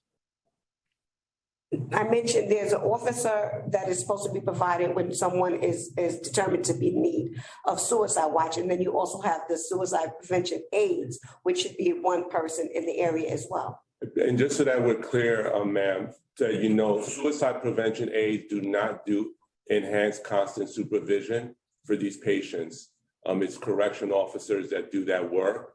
They're there as an extra layer if they observe behaviors that might be indicative of self-harm or suicide, and they're to alert the housing officer so that they can respond to that individual's needs. Yes. So my question as to whether there is only one, is there a ratio? What do you use your discretion? For example, if there are 40 individuals right now, how many officers are there? I understand the suicide prevention aides, but I'm asking specifically about the officers because I'm also curious to know what happens when the officer leaves the post to respond to an emergency. Is the individual on suicide watch left unattended? Yeah, so I'll have Chief Stoops speak in more nuanced details about the constant supervision of these patients. Yes, hi, good morning. Good morning. When a person is placed on suicide observation by clinical staff, a correction officer is assigned to conduct constant supervision. So for each person that is on suicide observation, a correction officer is assigned to constantly watch that person in custody. If that person has to depart the area for any reasons, that correction officer follows that person on that unit. So there are two types of settings when it comes to housing units where a person in custody are assigned that may be on suicide observations. It may be what is defined as a cell area where the person is assigned to a cell, or it may be assigned to a dormitory setting where there's multiple people, but in an open congregate style setting. So for each person that is assigned to a cell area, there is one person who is dedicated to watch that person in custody. So while staff absences are a huge problem, we also heard testimony today about how various staff members failed to intervene for 8 minutes when they observed Nicholas Feliciano hanging in a cell, which the Board of Correction extensively reported on. What specific actions have been taken to hold staff accountable and to prevent such a horrible situation from ever happening again? When it comes to staff discipline, we have a disciplinary process as it pertains to discipline when persons in custody engage in self-injurious behavior resulting in death. These serious incidents, including death in custody, are investigated internally and externally, and depending on the case, externally, and discipline may be pursued depending on the outcome of that investigation. Discipline may be issued for failure to adhere to one of many departmental policies during the course of the incident or related to the actual incident. If the department policy is violated, is identified and subsequently verified, staff are referred for appropriate discipline, which may include loss of annual leave time, suspension, and formal charges that may result in future disciplinary action, including termination. I think, you've kind of alluded to this, but that the Board of Corrections is absolutely instrumental in having a balance and accountability measures within the department. You mentioned investigation. The council is putting forward an ask to make sure that the Board of Corrections has the proper expertise, specifically medical expertise, to help them conduct their investigations. So I hope you will join us in that call for resources to the board. The board has also, their minimum standards require that people in custody receive written communication about the availability of mental health services, the confidentiality of those services, and procedures for gaining access. Is this being done? And when do people in custody receive information about mental health services? Is it just at intake? So, ma'am, I'd like to refer that question to CHS since it's very medically related to people's health care. For individuals that are presented to CHS for evaluation, we do inform them about their right to treatment and available services, as well as pathways for connecting with us. Can you give us a little bit more detail on these services? I think you've heard some very compelling testimony on availability. So a bit more detail on the mental health services, kind of the process. If someone is identified, if someone is observed, what is the process from there? Sure, absolutely. So we begin our screening of individuals in the system prior to arraignment through our EPAS services. Then, we do screenings there for both medical and mental health needs and services, and can divert people to hospitals if needed. For those that are brought to the city jail system after arraignment, we both look at screening forms performed by DOC with regard to suicide and mental health needs. Medical intakes are then performed within 24 hours of being brought to the jail. During the medical intake, there's a screening for mental health needs, and then that guides referrals to mental health. In mental health, we see all individuals who are referred within 72 hours and have pathways to expedite people to be seen earlier if they have more urgent needs. And this includes acute suicidality. Once mental health evaluates an individual, we then perform a complete clinical evaluation as well as determined clinical risk, and that really guides the level of care that we refer that individual to. So that can include general population care, which means that an individual may be in general population housing and then come to a clinic for their needs, both psychiatric or in terms of therapy. For individuals with serious mental illness or who are more functional risk in the jail setting, we then refer them to our mental health therapeutic housing units. And there's 2 levels, MO and PACE, and where someone goes really depends on the level of care that they need. Thank you. I just want to acknowledge we've been joined by council members Brewer, Abreu, and Carr. So thank you for that. And you know, we've heard testimony about how the devastating harm of solitary led Khalif Browder to die by suicide even after he was released from jail, in line with studies that show that solitary increases death by suicide post-release. How many incarcerated people are currently on suicide watch? You mentioned 40 individuals in custody, but I wanted to make sure I understood that number. And where are they housed? How long on average does an incarcerated person remain on suicide watch? And what are the criteria to place a person on suicide watch? I know you touched on that, but would appreciate more detail. And those criteria are developed exclusively in consultation with CHS? Yeah, so I'll answer.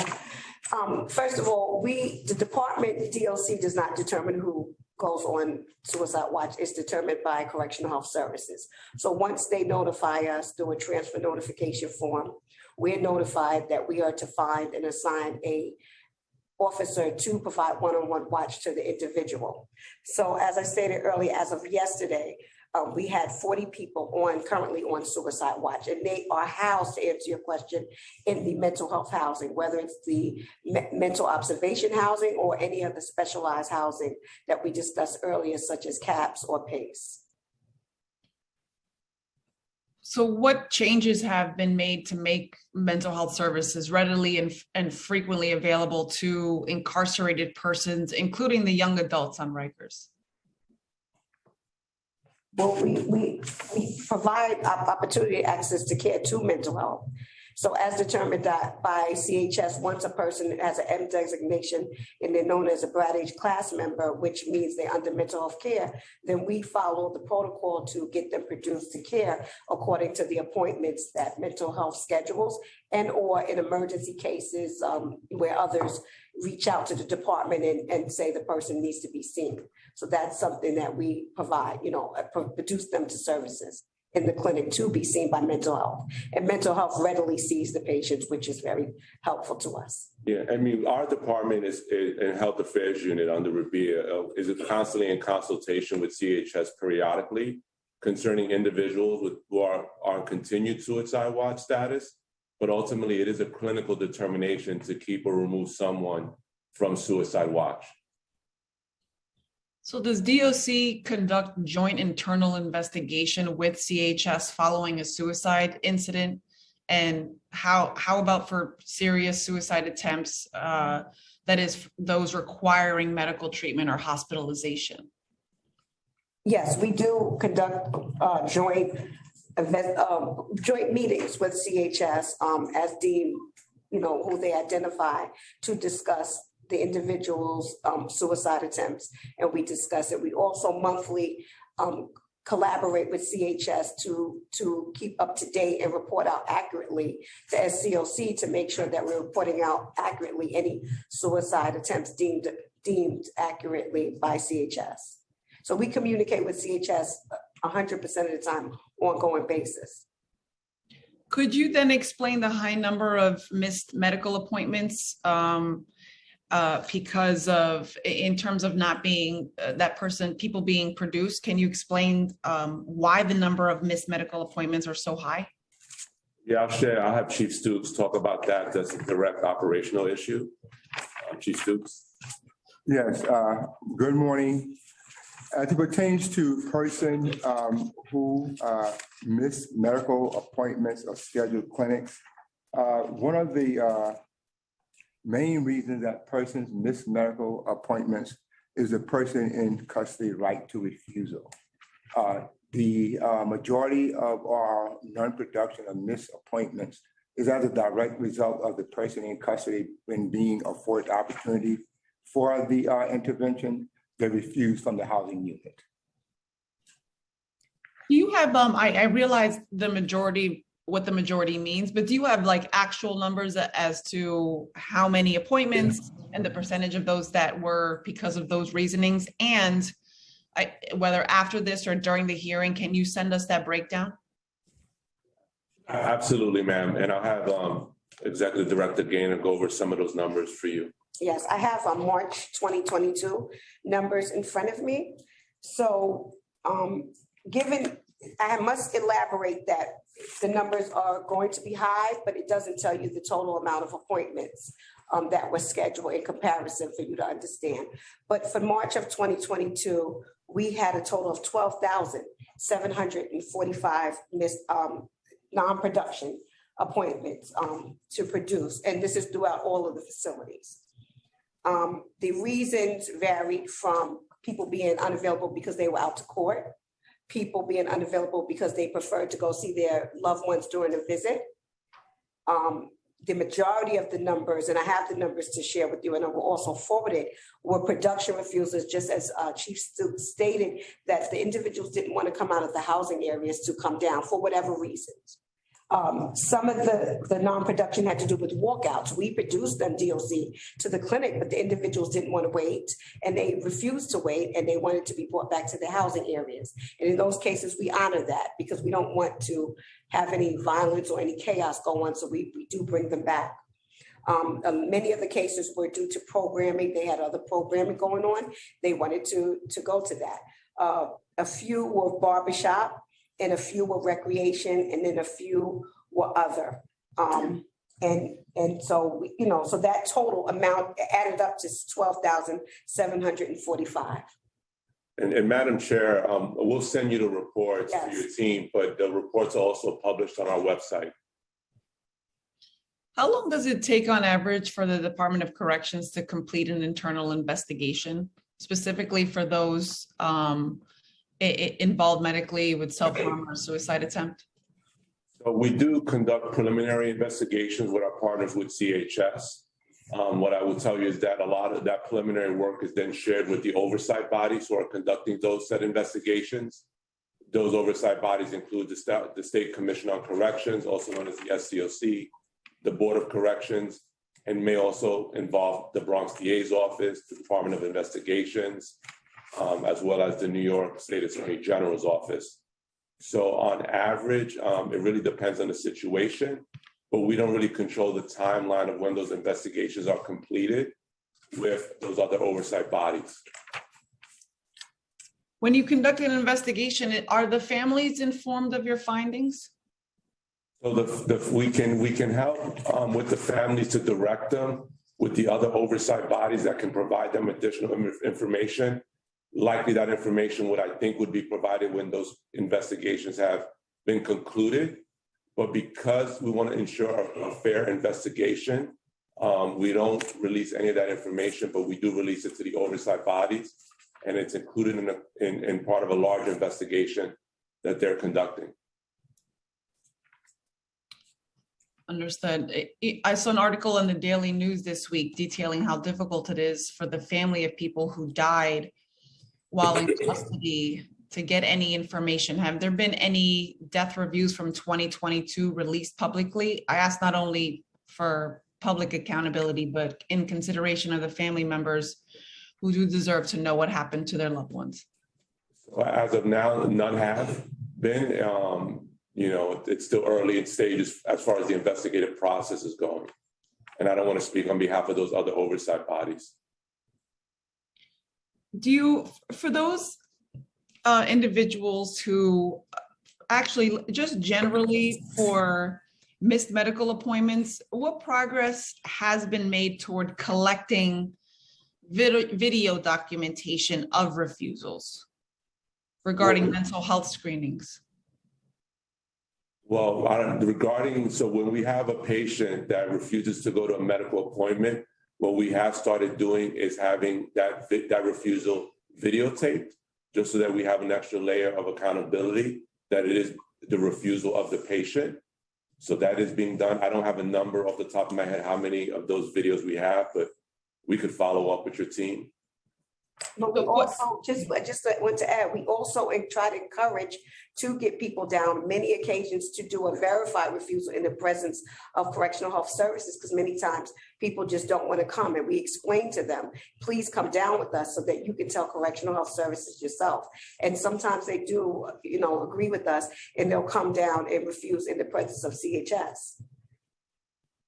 How many were refusals because the Department of Corrections refused to transport?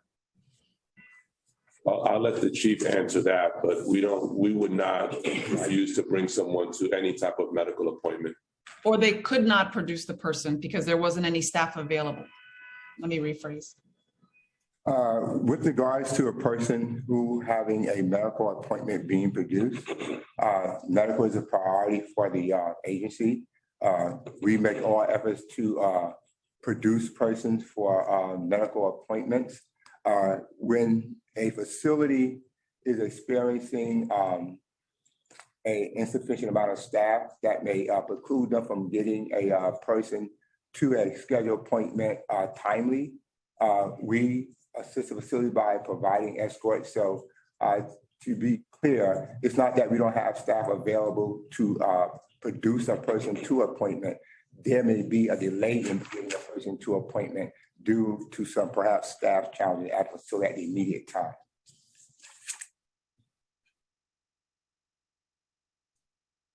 You're on mute, ma'am.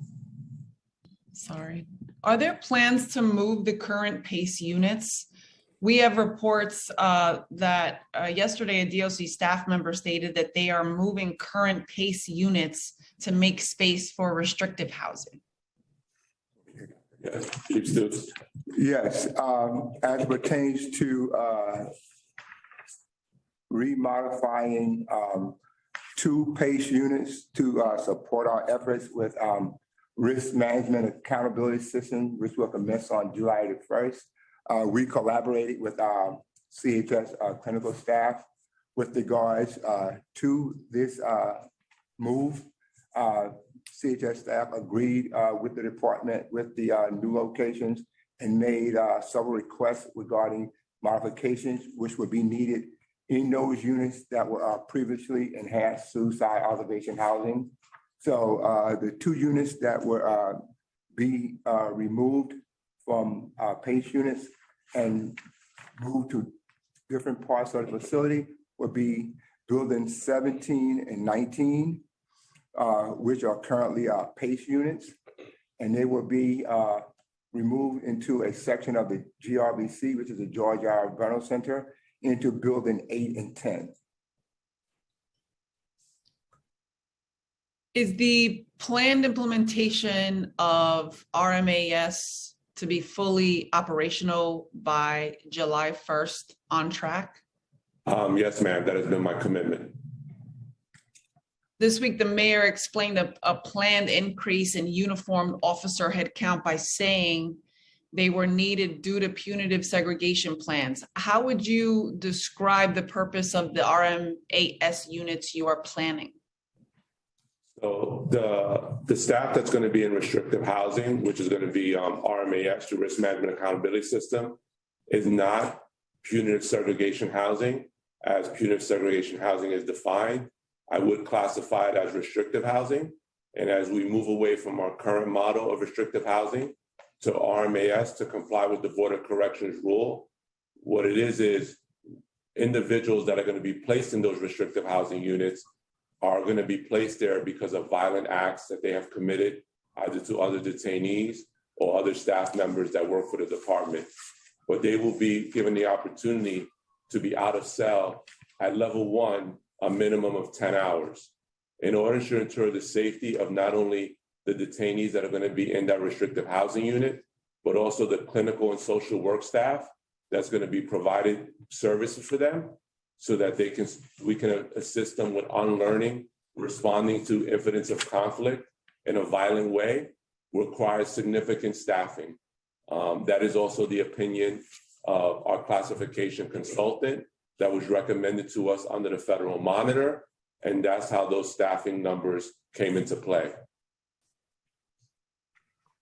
I also think that there's been recommendations to work with the resources that you have, seeing as to how many officers are already on staff.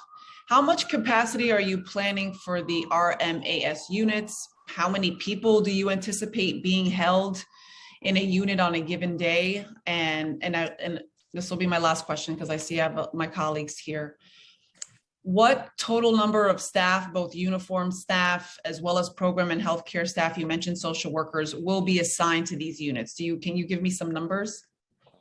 I can provide you a breakdown and a follow-up to give you all those numbers regarding the RMAS bed availability, the different levels. We'll also break down the programming staff that's going to be dedicated to those units as well. All right, well, we're looking forward to receiving some of these numbers and information today, in addition to the reporting you mentioned just a few minutes ago. So with that, I see a number of my colleagues with their hands raised, so I do want to turn it over to them. So I'll let the committee counsel call the staff. Answering. Thank you. I will now call on council members in the order they have used the Zoom raise hand function. If you are a council member and would like to ask a question and you have not yet used the Zoom raise hand function, please do so now. Council members, please keep your questions to 5 minutes. The Sergeant at Arms will keep a timer and will let you know when your time is up. You should begin once I have called on you and the Sergeant has announced that you may begin. First, we will start with Councilmember Caban, followed by Councilmember Brewer, followed by Councilmember Hanif, Councilmember Narcisse, and Councilmember Stevens. Time starts now. Thank you. I have a series of questions and we'll see how many I get in. But before I do that, I just wanted to point out something that I actually brought up at a previous hearing in relation to the numbers being given to us on officers' return. The testimony included saying that 1,300 officers had returned at the beginning of the year. And again, I think that this is a bit of a red herring, considering these numbers include the 1,100 to 1,200 officers that went out over the holidays, over the Christmas break, who then returned in the new year. So I don't think that that demonstrates a significant improvement on that front. But my first questions have to do with just basic numbers. So I'm hoping that we can get quick, succinct answers.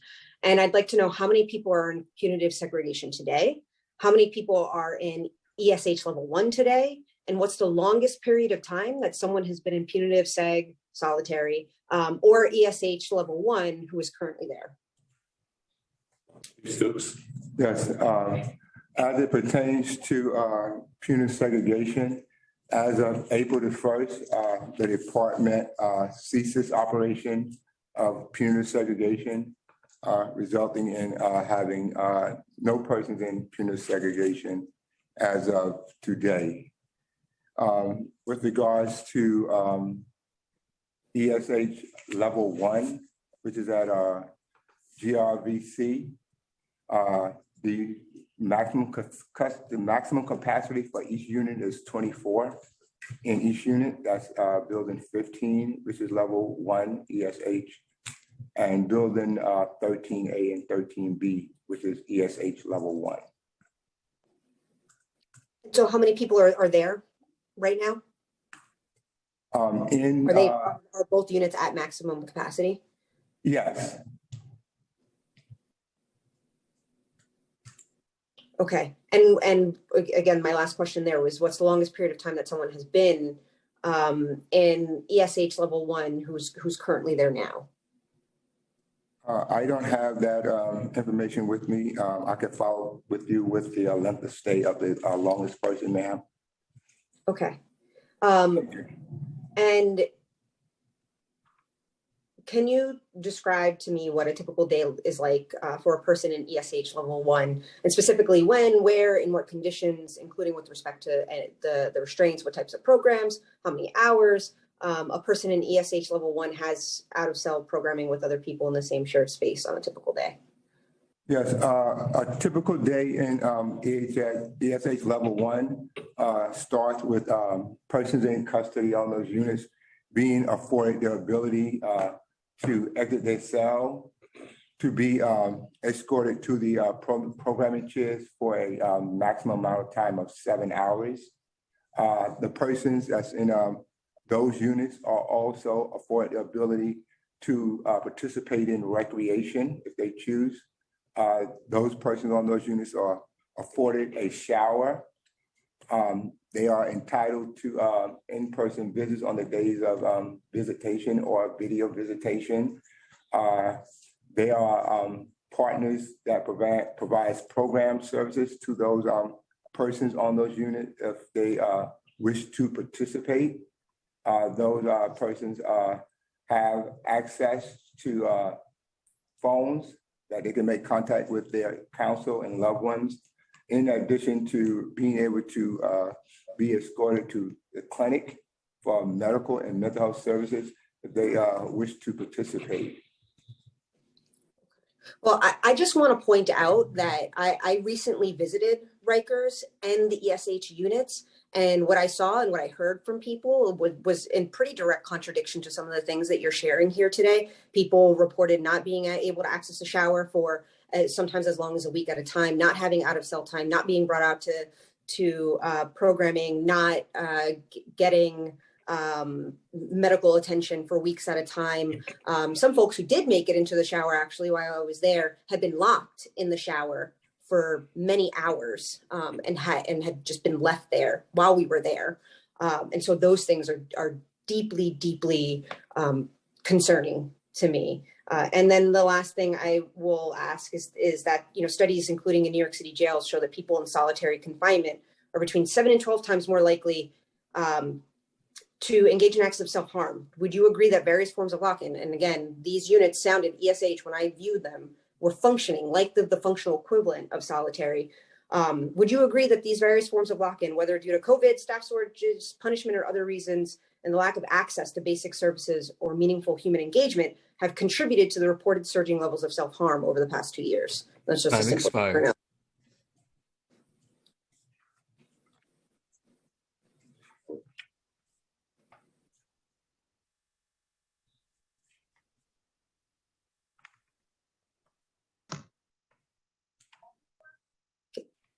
Is it possible to get a yes or no answer to my question? Yeah, I would recommend that CHS answer those questions that they're specifically related to things that could contribute to self-harm. Can you please repeat the question? Sure. So for the context for the question was that, again, when I visited ESH, they were functioning like the equivalent of solitary confinement in terms of the conditions, despite what was just testified to here. And so, pretty simply, right? Like, so you show that people in those kinds of conditions are between 7 and 12 times more likely to engage in acts of self-harm. And so would you agree that various forms of lock-in, whether due to COVID, staff shortages, punishment, or other reasons, and the lack of access to basic services or meaningful human engagement, have contributed to the reported surging levels of self-harm over the last 2 years? Well, I think, there are many factors which are influencing increased self-harm rates, as we discussed. I think for individuals who are at any form of restrictive housing, CHS does work to ensure that their mental health and clinical needs are met. So that includes, reviewing charts and working with DOC and escalating any issues of production, for individuals who have higher risk mental health and medical needs. So yes? Yes, I think that isolation can be a factor, in someone's mental health. And I think we work to mitigate that risk and work with DOC to ensure that the clinical needs of anyone in the jail, including in restrictive housing, is met. Thank you. Thank you. Next, we will turn to Councilmember Brewer, followed by Councilmember Hanif, followed by Councilmember Narcisse, and then Councilmember Stevens. Time starts now.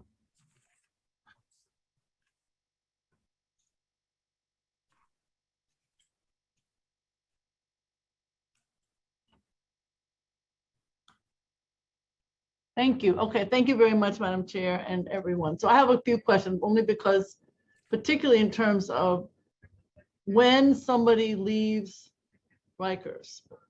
Since 2002, when Margarita Lopez was head of this committee, we've been having this same conversation. We heard earlier from one of the wonderful testimonies how important it is for therapy and a good psychiatrist and a good psychologist. Is there opportunity for a Medicaid card and follow-up to be part of the release? What is that status now? Maybe I should know it, but what is that status? So when you leave, you have a Medicaid card.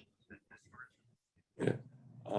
Thank you for the question. I'll refer to CHS to respond to that because it's a medical related question for discharge planning. So CHS within the mental health department has a robust social work and reentry department. They work closely with the clinical staff on the island to ensure that we are anticipating and meeting the needs of individuals who are being released from custody. So that includes not only clinic appointments and ensuring people have medication, but also Medicaid, and working on making sure services are in place for individuals who are leaving. Okay, so do you have data as to how many people actually possess a Medicaid card when they leave? And do you also have data as to who goes to an appointment with a qualified, either at H&H or maybe a federally qualified health center afterwards? Who does the follow-up? I don't mean to be rude, only that I've heard this for 30 years. And I don't think that that combination actually works. So I'm just wondering, does it? And what exactly data do you have? What data do you have to that effect? So it's not easy, but it needs to happen. Yes, so CHS is responsible for providing care in the jails, and what we do is we assess someone's needs and then, of course, anticipate those needs and refer them to the appropriate care in the community. We then rely on health and hospitals or other, I should say, other agencies and clinics to then provide that care. Okay, so you don't know how many people have insurance when they leave. You don't do, I'm just asking, you don't do anything to help them get insurance as they leave, and you don't actually know if they go to that appointment after they leave. I'm not saying it's your responsibility. What I'm saying is too many agencies, we operate in silos. We don't talk to each other. We don't actually follow the person. So I want to know who is supposed to do that if it's not you. Hi, Councilmember Brewer. It's Patsy Yang. We do, since 2002, have made, actually since 2016, when we came over to Health and Hospitals, have made significant improvements and now run the most robust discharge planning and reentry support service of any jail in the country. We begin day one to assess the need for public assistance, in particular Medicaid, and we assist in applications and work very closely with the state and with HRA to ensure that people who are leaving custody have active Medicaid unsuspended. We also make appointments and referrals to people who need care after leaving. And I think you'll recall that a few years ago that CHS established our points of reentry and transition services practices. We have clinics now at Bellevue and at Kings County, where the CHS providers, the same doctors who will take care of you while you're in jail, can see you after release. It's a very accessible service where we have community health workers with lived experience who will meet you and facilitate your ability to make that appointment that we've made and to get you into care and to stay in care. And you can see the same doctor who you saw inside as you can see outside. Okay, two questions. So can you get us data though as to how many people do leave with Medicaid over the last year or so? I'd like to get that data. Yeah, we'll follow up with that. Okay, and then second, those that are, I know 12,000 plus missed appointments, how many people actually got an appointment? And then secondly, do you do any kind of a quality survey so that the person who's getting the services has some opportunity to evaluate them? Is that something that's part of your mode of operandi?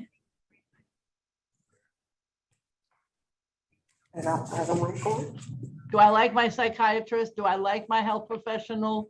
I'm glad that you took over for St. Barnabas. I'm delighted. But do you, because they were horrible, sorry. But what is it that you, like, how do you evaluate based on the person who's getting the service? Like when I leave, I'm always getting these surveys. Do you do surveys for your patients? Do they get opportunity to evaluate the health service? Time. So patients, we don't perform surveys, but patients can communicate to us any concerns they have through the patient relations hotline. In addition, there's the health triage hotline, which is available, so patients can contact us and let us know if they have any concerns about the healthcare that they're receiving, and we follow up accordingly. Okay, people may not do that. It's something to think about. We always want an evaluation. We always hear that this is, and the chair deserves credit, biggest mental health facility is Rikers Island. It's not Bellevue, it's not Kings County, it's not Creedmoor. So this is the most important topic. So all I'm saying is we need a lot more data, in my opinion, than what you're providing. I know, I'm glad it's Health and Hospitals and there are lots of issues, but this data would be helpful. And I don't know that there's that much follow-up. Bellevue, Kings County, they're great, but where else are people going and what kind of services they're getting? And we cannot be siloed. So I'll leave it at that because I know my time is up, but every single person needs to be followed. What kind of service, when do they go, and they need help getting there. Thank you. Thank you. Now we will turn to Councilmember Hanif, followed by Councilmember Narcisse and Councilmember Stevens. Time starts now.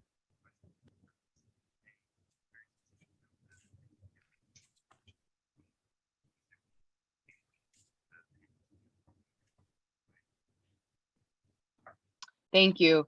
I'd like to know if any death reviews from 2021 or 2022 have been released publicly, even from 2020. Thank you for your question. I have our acting general counsel respond. Good afternoon, this is Melissa Young. The department does not release the death reviews due to privacy reasons. The family has the opportunity to be notified by contacting the external review agency. As indicated during the commissioner's testimony, we can provide the family member or loved one with the contact information for that external agency in order for them to obtain additional information.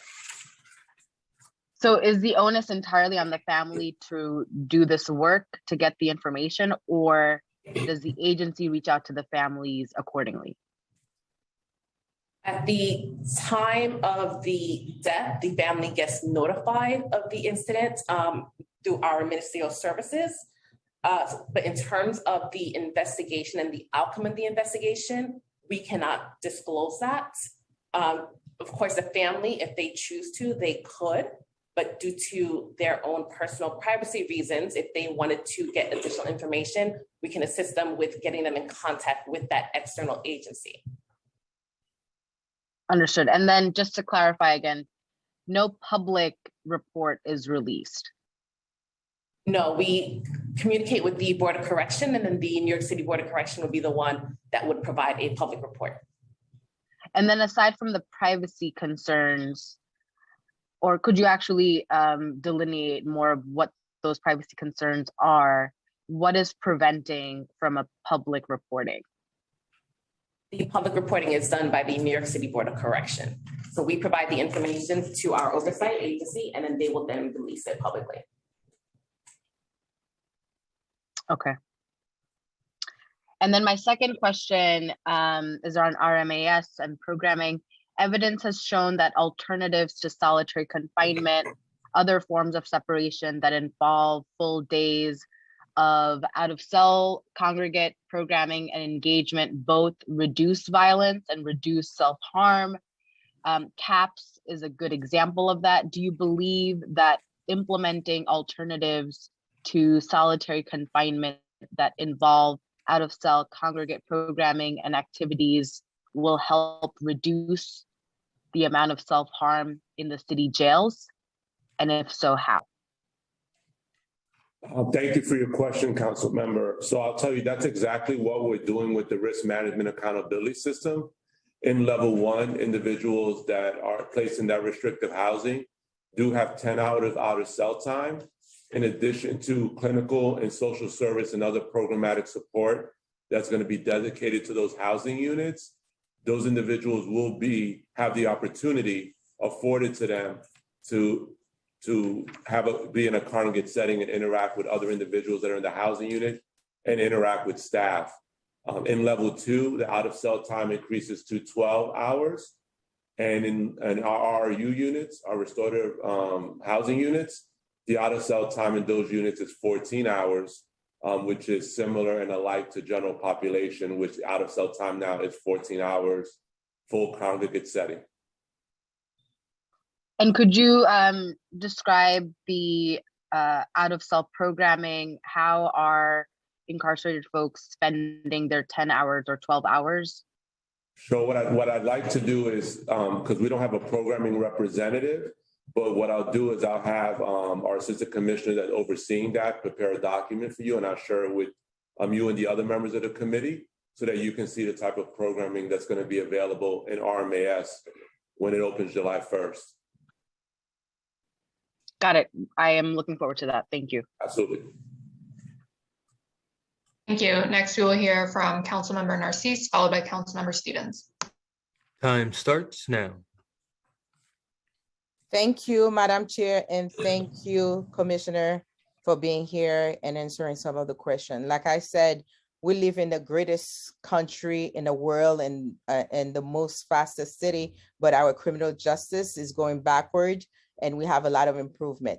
And understand that if everything was perfect, everything was working, great report, but if everything was working, we would not be here and listening to those horrible things that are going on in our criminal justice, especially in Rikers. So thank you for your time, and I know we're gonna make progress, and I'm very hopeful that things will change. I have a couple of questions for you. What is the policy when responding to a suicide attempt by hanging or self-harm? We have heard some concerns that chemical spray is used during DOC's response. Can you speak to the DOC policy and how staff are trained to respond to suicide and self-harm? Thank you for your question, ma'am. Chief Stokes, could you respond, please? Yes, good morning. Staff are advised during their training that all suicidals and or self-injurious behavior is to be taken seriously, regardless of whether the individual has a history of such behavior or mental illness, and be documented appropriately. If the individual in custody is exhibiting suicidal behavior, staff are to immediately call for assistance. They then notify a supervisor, activate a body alarm, use a radio or via a telephone.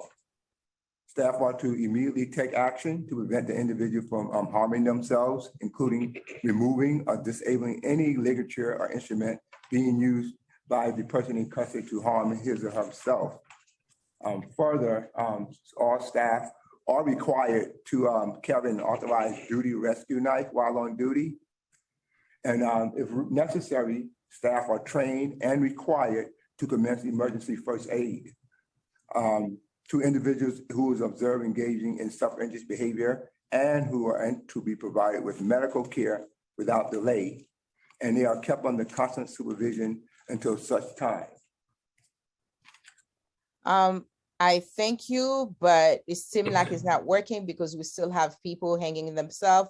We heard the testimony from folks that have been under this process is not working. So that's apparently we need to do better. And I'm hoping that we can do better because we live in the greatest city in the world. We have to do better for our people. And another question I have, are those on suicide watch monitored 24 hours? What is the ratio of guards to incarcerated individual during monitoring process? As I testified earlier, ma'am, when a person is placed on suicide observation by a clinical staff member, that person is assigned a one-on-one watch, which is performed by a correction officer. And that person is assigned by a correction officer to supervise them until they are removed from suicide observation by clinical staff. I thank you. Once again, we have to do better because we still have folks going to that and hanging themselves and killing themselves. But I hope, Commissioner, since you knew, and I pray to God that we have a better system and then we can prove to the whole world that we in New York City, in New York State, we can do much better, and United States in general, because when you're looking at other countries, they're doing much better than us, and we're supposed to be ahead of the time. So let's improve, let's do better for our people. Let's know that the system should not be used to handicap people, but to make them better and rehab them. And I'm looking for our jail or Rikers not to be there at once, and for people not to use Rikers for a place to put mental folks that have challenges in their lives, but to give them opportunity, because we deserve better. Our community deserves better. And thank you for your time. Chair, thank you for the opportunity. Thank you. Thank you. Next, we will hear from Councilmember Stevens. Starting time.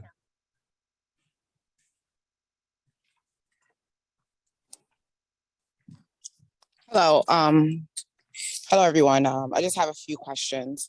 Many people who have been incarcerated have shared that peer-led programs and program led by outside community volunteers can be some of the most effective programs for connecting with people and supporting their engagement and growth. Do you agree about the values of peer-led and outside community-led programming? And are you planning to incorporate those components into RMAS? Yes, council member, thank you for the question. So absolutely, I do agree with the statement you just made. That's why one of the first things I did was change our policy, which prevented credible messengers, violence interrupters from being able to engage with our young adults. They have similar and alike lived experiences as our young adults that are experiencing incarceration. In addition to, as many studies have shown, you can almost determine a person's future, unfortunately, by the zip code they're born in.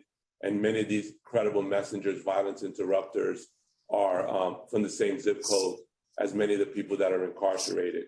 We will also be introducing credible messengers into our RMAS programming so that they have access to these individuals as well.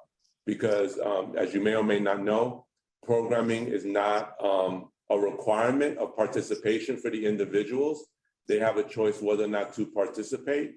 So we're leveraging the use of volunteers and credible messengers within RMAS to encourage those individuals that are in RMAS restrictive housing to participate in the program, to address their issues of how they respond to conflict, so that they're unlearning of a behavior of responding to that conflict with violence.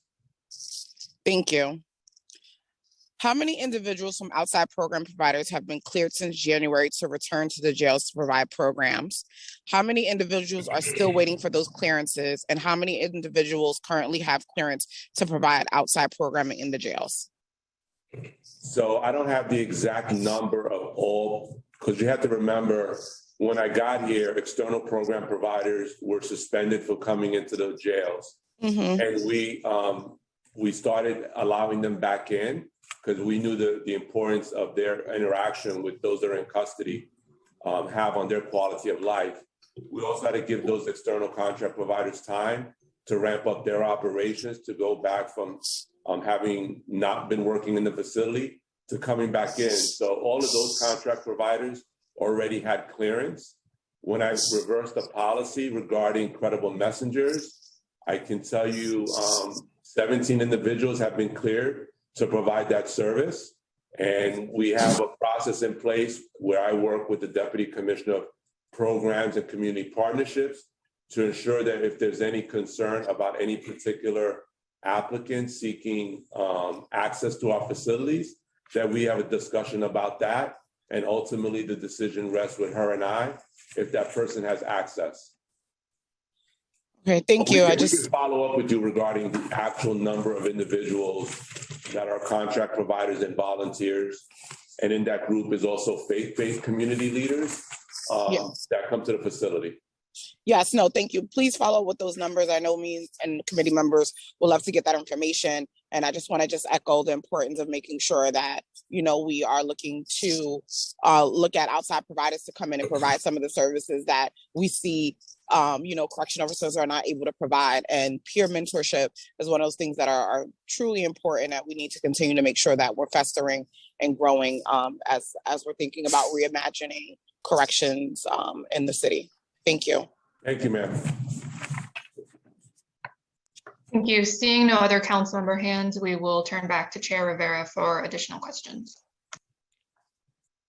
I just have a quick question, I guess follow up for CHFs.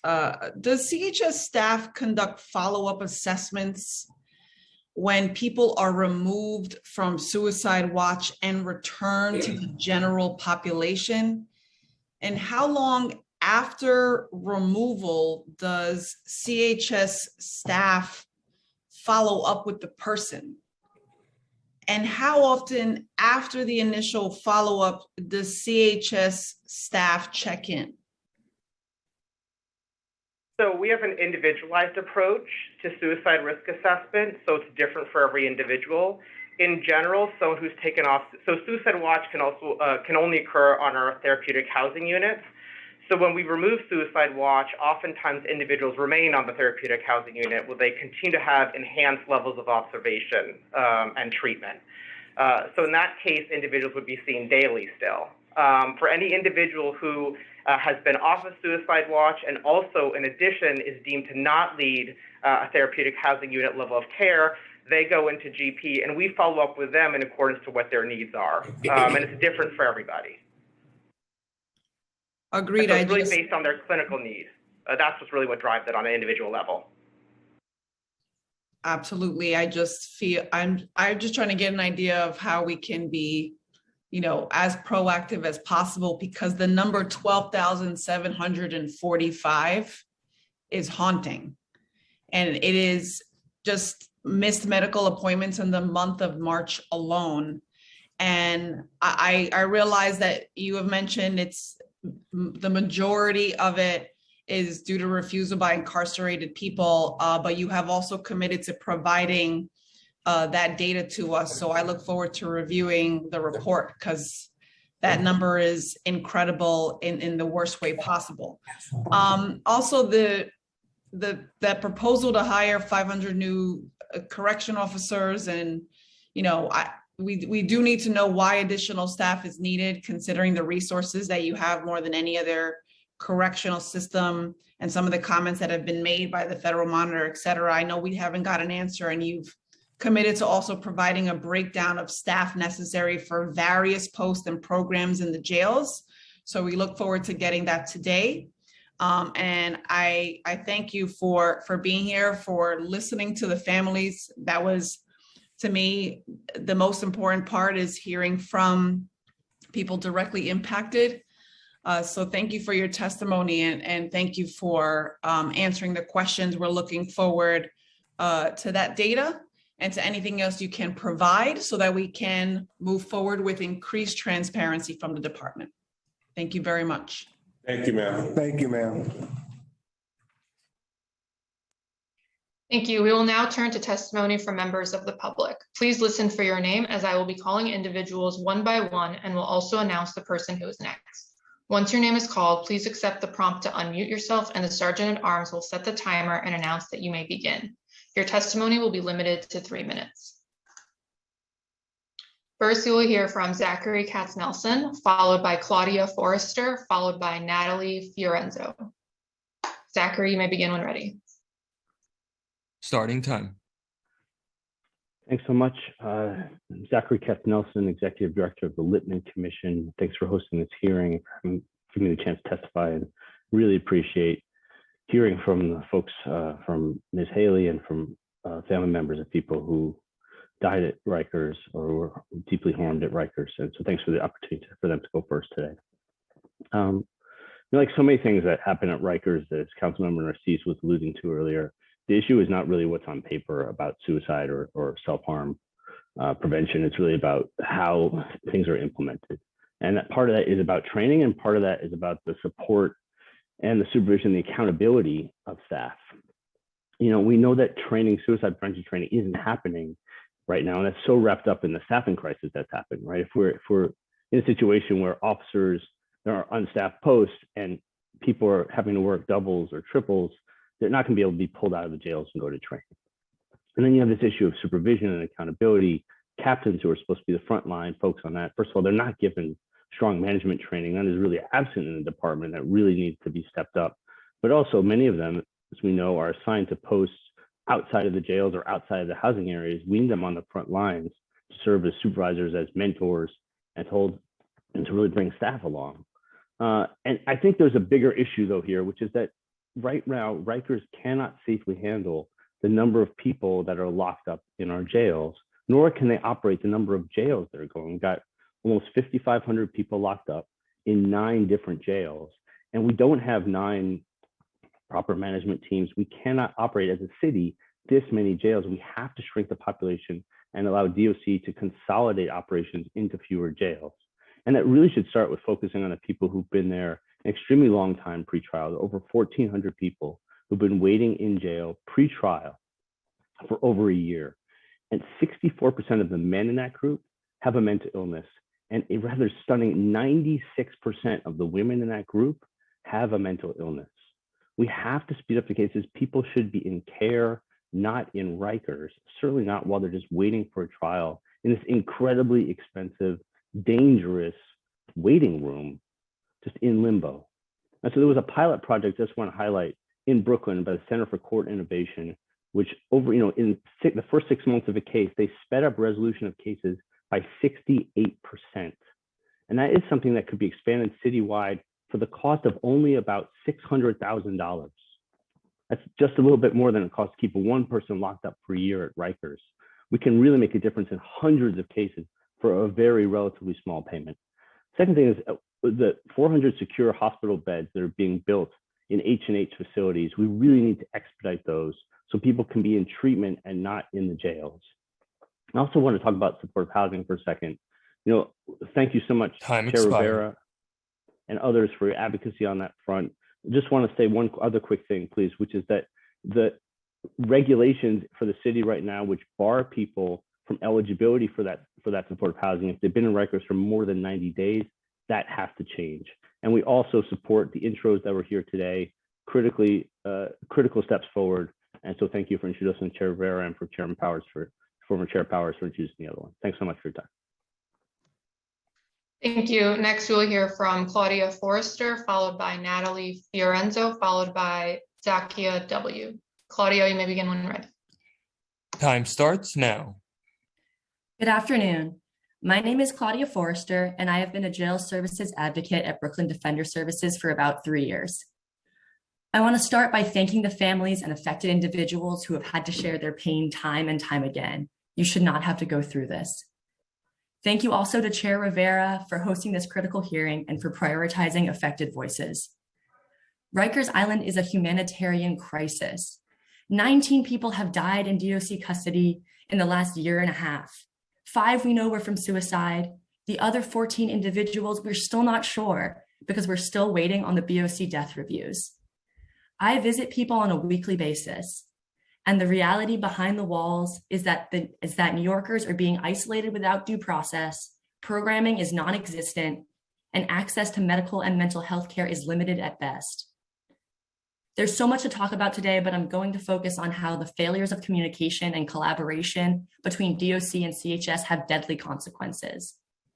Mr. A is diagnosed with schizophrenia, and for months his legal team tried to meet with him, but were given excuses by DOC without documentation. Thanks to his medical records, we learned after that despite protections in place preventing people with SMIs from entering solitary, DOC was locking him in his cell for weeks at a time. This resulted in Mr. A decompensating, leading to a suicide attempt where he had to be intubated at the ICU. Our office raised concerns for weeks, and both agencies showed little urgency to address the crisis he was experiencing. DOC's policies make them the gatekeepers of access to care. It's evident that the department fails their responsibility to people in their custody, and we must hold this agency accountable.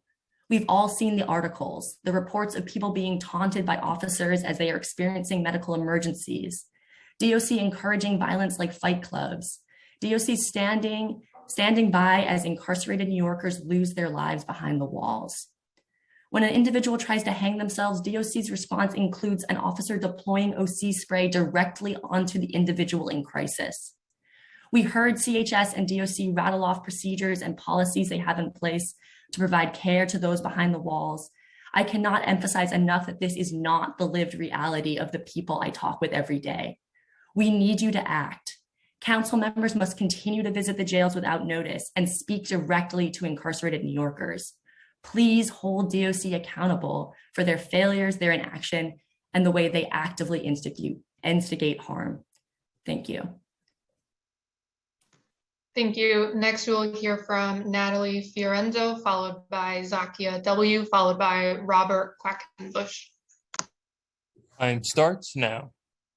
Hi, good afternoon, everybody. My name is Natalie Fiorenzo. I work at New York County Defender Services as a corrections specialist. Thank you, Chair Rivera, for hosting this hearing. And also, I want to echo everyone else.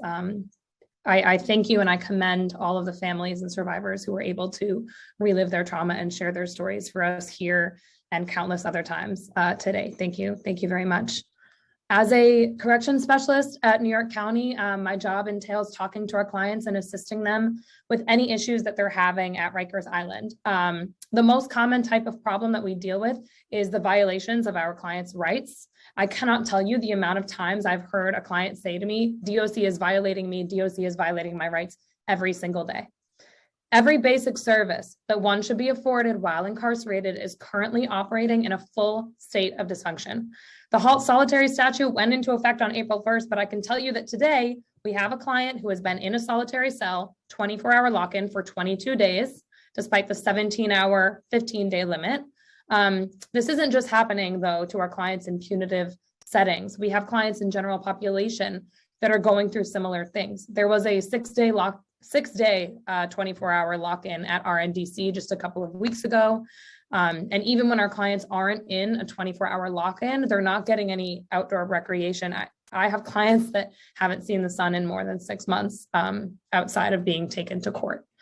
Hopefully this context can help to paint a picture of the countless individuals who have developed suicidal tendencies and ideation as a direct result of the trauma of their incarceration. A client that I spoke to last week had a stable job and living situation before going to Rikers.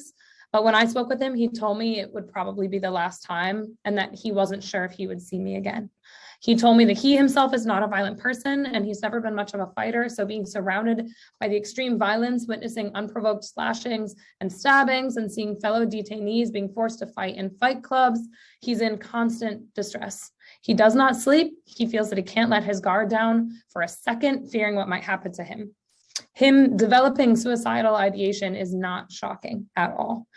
DOC today has done a great job of speaking on their policies and what should be happening, but not about what is actually happening with the people in their custody, and not about the fact that they are not enforcing the HALT statute on the ground and thus are in open violation of the statute.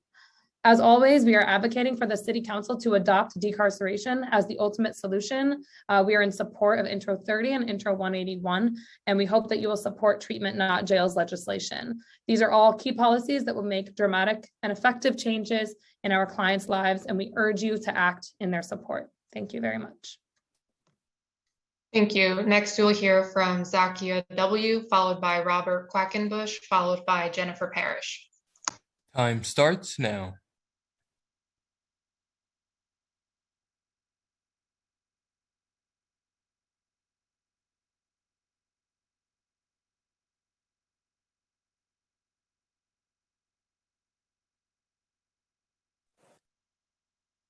Thank you for unmuting me. I appreciate that. Hello, everyone. My name is Zakia Workino. I'm a social worker at the Bronx Defenders. Our client, Mr. Rafael Rosado, whose permission we have to use his name and share his experiences, was emphatic about having his story shared with you all today. Mr. Rosado has struggled with suicidal ideation while in DOC custody at the loss of his son. He has been arbitrarily taken off suicide watch multiple times, despite his legal team's repeated requests to CHS and DOC to keep him under suicide watch due to his high risk. He said if it wasn't for the advocacy of his legal team while actively suicidal, he would not be here today. During a time while on suicide watch, clinicians discovered that he had been without correct supervision for days on end. Tragically, the neglect of Mr. Rosado's mental health needs led him to attempt suicide by hanging himself on March 4th, 2022. His suicide attempt was later labeled as a manipulative gesture, quote, on his medical records. As a result of the incoherent, inconsistent, and poor care Mr. Rosado was receiving, he attempted to take his own life 2 other times, with one of those attempts not being documented at all. Moreover, Mr. Rosado reports that a DOC supervisor has been negotiating with him to be taken off suicide watch yet again.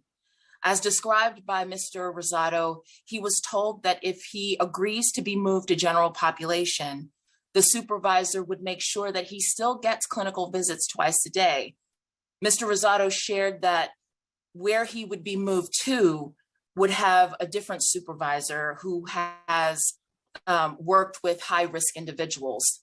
As Chair Rivera mentioned in the opener, DOC staff truly needs more training so that there is more compassion and understanding regarding folks who turn to self-harm and experience suicidal ideation. This is reflected in the fact that staff are negotiating with a person who is actively suicidal. While yes, Mr. Rosado needs these clinical visits, which he's currently getting, placing him among general population is a stressor and a risk factor for someone with such vulnerable mental health. As Councilmember Caban mentioned, there are other stories like this. We at Bronx Defenders have countless other examples, painfully similar to Mr. Rosado's. The reports released by CHS and DOC are insufficient in detail, and we are hopeful that Introduction 30 will offer more clarity. Arbitrary and unreasonable long lockdowns exacerbate suicidal ideations and self-harm behavior, as do solitary confinement and restrictive housing placement. Bronx Defenders will be submitting written testimony. Thank you. Thank you. Next, we will hear from Robert Quackenbush, followed by Jennifer Parrish, followed by Simi Kaur. Time starts now. Good afternoon. I'm a staff attorney at the Legal Aid Society Prisoners' Rights Project. We thank the council for its attention to this issue. We are counsel in Nunez, with which you are all familiar, and Agnew, which is challenging DOC's denial of access to medical care, in which a contempt motion is currently pending. Based on our decades of experience in jail and suicide prevention, we offer these recommendations. First, the city should retain an outside expert to assess jail suicide prevention policies, their implementation, and the interagency cooperation needed to make these policies work. Suicide prevention is a core responsibility of both correctional leaders and medical providers, and it requires a high level of coordination. Over the years, though, we've seen too much finger pointing between DOC and CHS when systems break down. We recommend the city hire an outside consultant like Lindsay Hayes, the nation's foremost expert in suicide prevention in jails and prisons, as the state prison system has done, to give an independent and unbiased view of what the agencies can do better. If a mere consultation proves insufficient, the city should create a suicide prevention czar with expertise and authority to cut through barriers to creating safer conditions. Second, through litigation, we've identified several concrete practices that could save lives. Intake staff conducting mental health assessments must have access to records concerning a person's previous in-custody self-harm. Our litigation has shown that these records exist, but intake officers do not have access to them, and they instead make risk assessments based only on the self-reports of a person who may be in crisis. Let me be clear, HIPAA explicitly permits this kind of information sharing in the correctional context, and the city must take advantage of that HIPAA exception.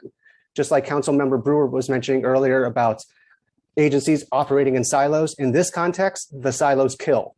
And we urge the city to take all measures appropriate to break those silos down. Also, every person entering DOC who has engaged in self-harm should be referred for an emergency, not routine, an emergency mental health referral, no exceptions, and no matter how long ago the previous in-custody self-harm occurred. The city must also guarantee that all mental health referrals take place as scheduled, without delay, even during a lockdown. And third, turning to the pending legislation, we thank the council for its attention to ensuring that medical services are not suspended during lockdowns. We're happy to work with the council to address operational requirements that ensure this outcome and that create a clear duty for both routine and emergency mental health referrals to occur during a lockdown. While this would require substantial interagency cooperation, this is exactly why the agencies need an outside expert to show them how this could be done safely. We thank the council for its attention to this most serious issue, and we look forward to working with you in the future. Thank you. Next, we will hear from Jennifer Parrish, followed by Simi Kaur, followed by Kelly Grace Price. Time starts now.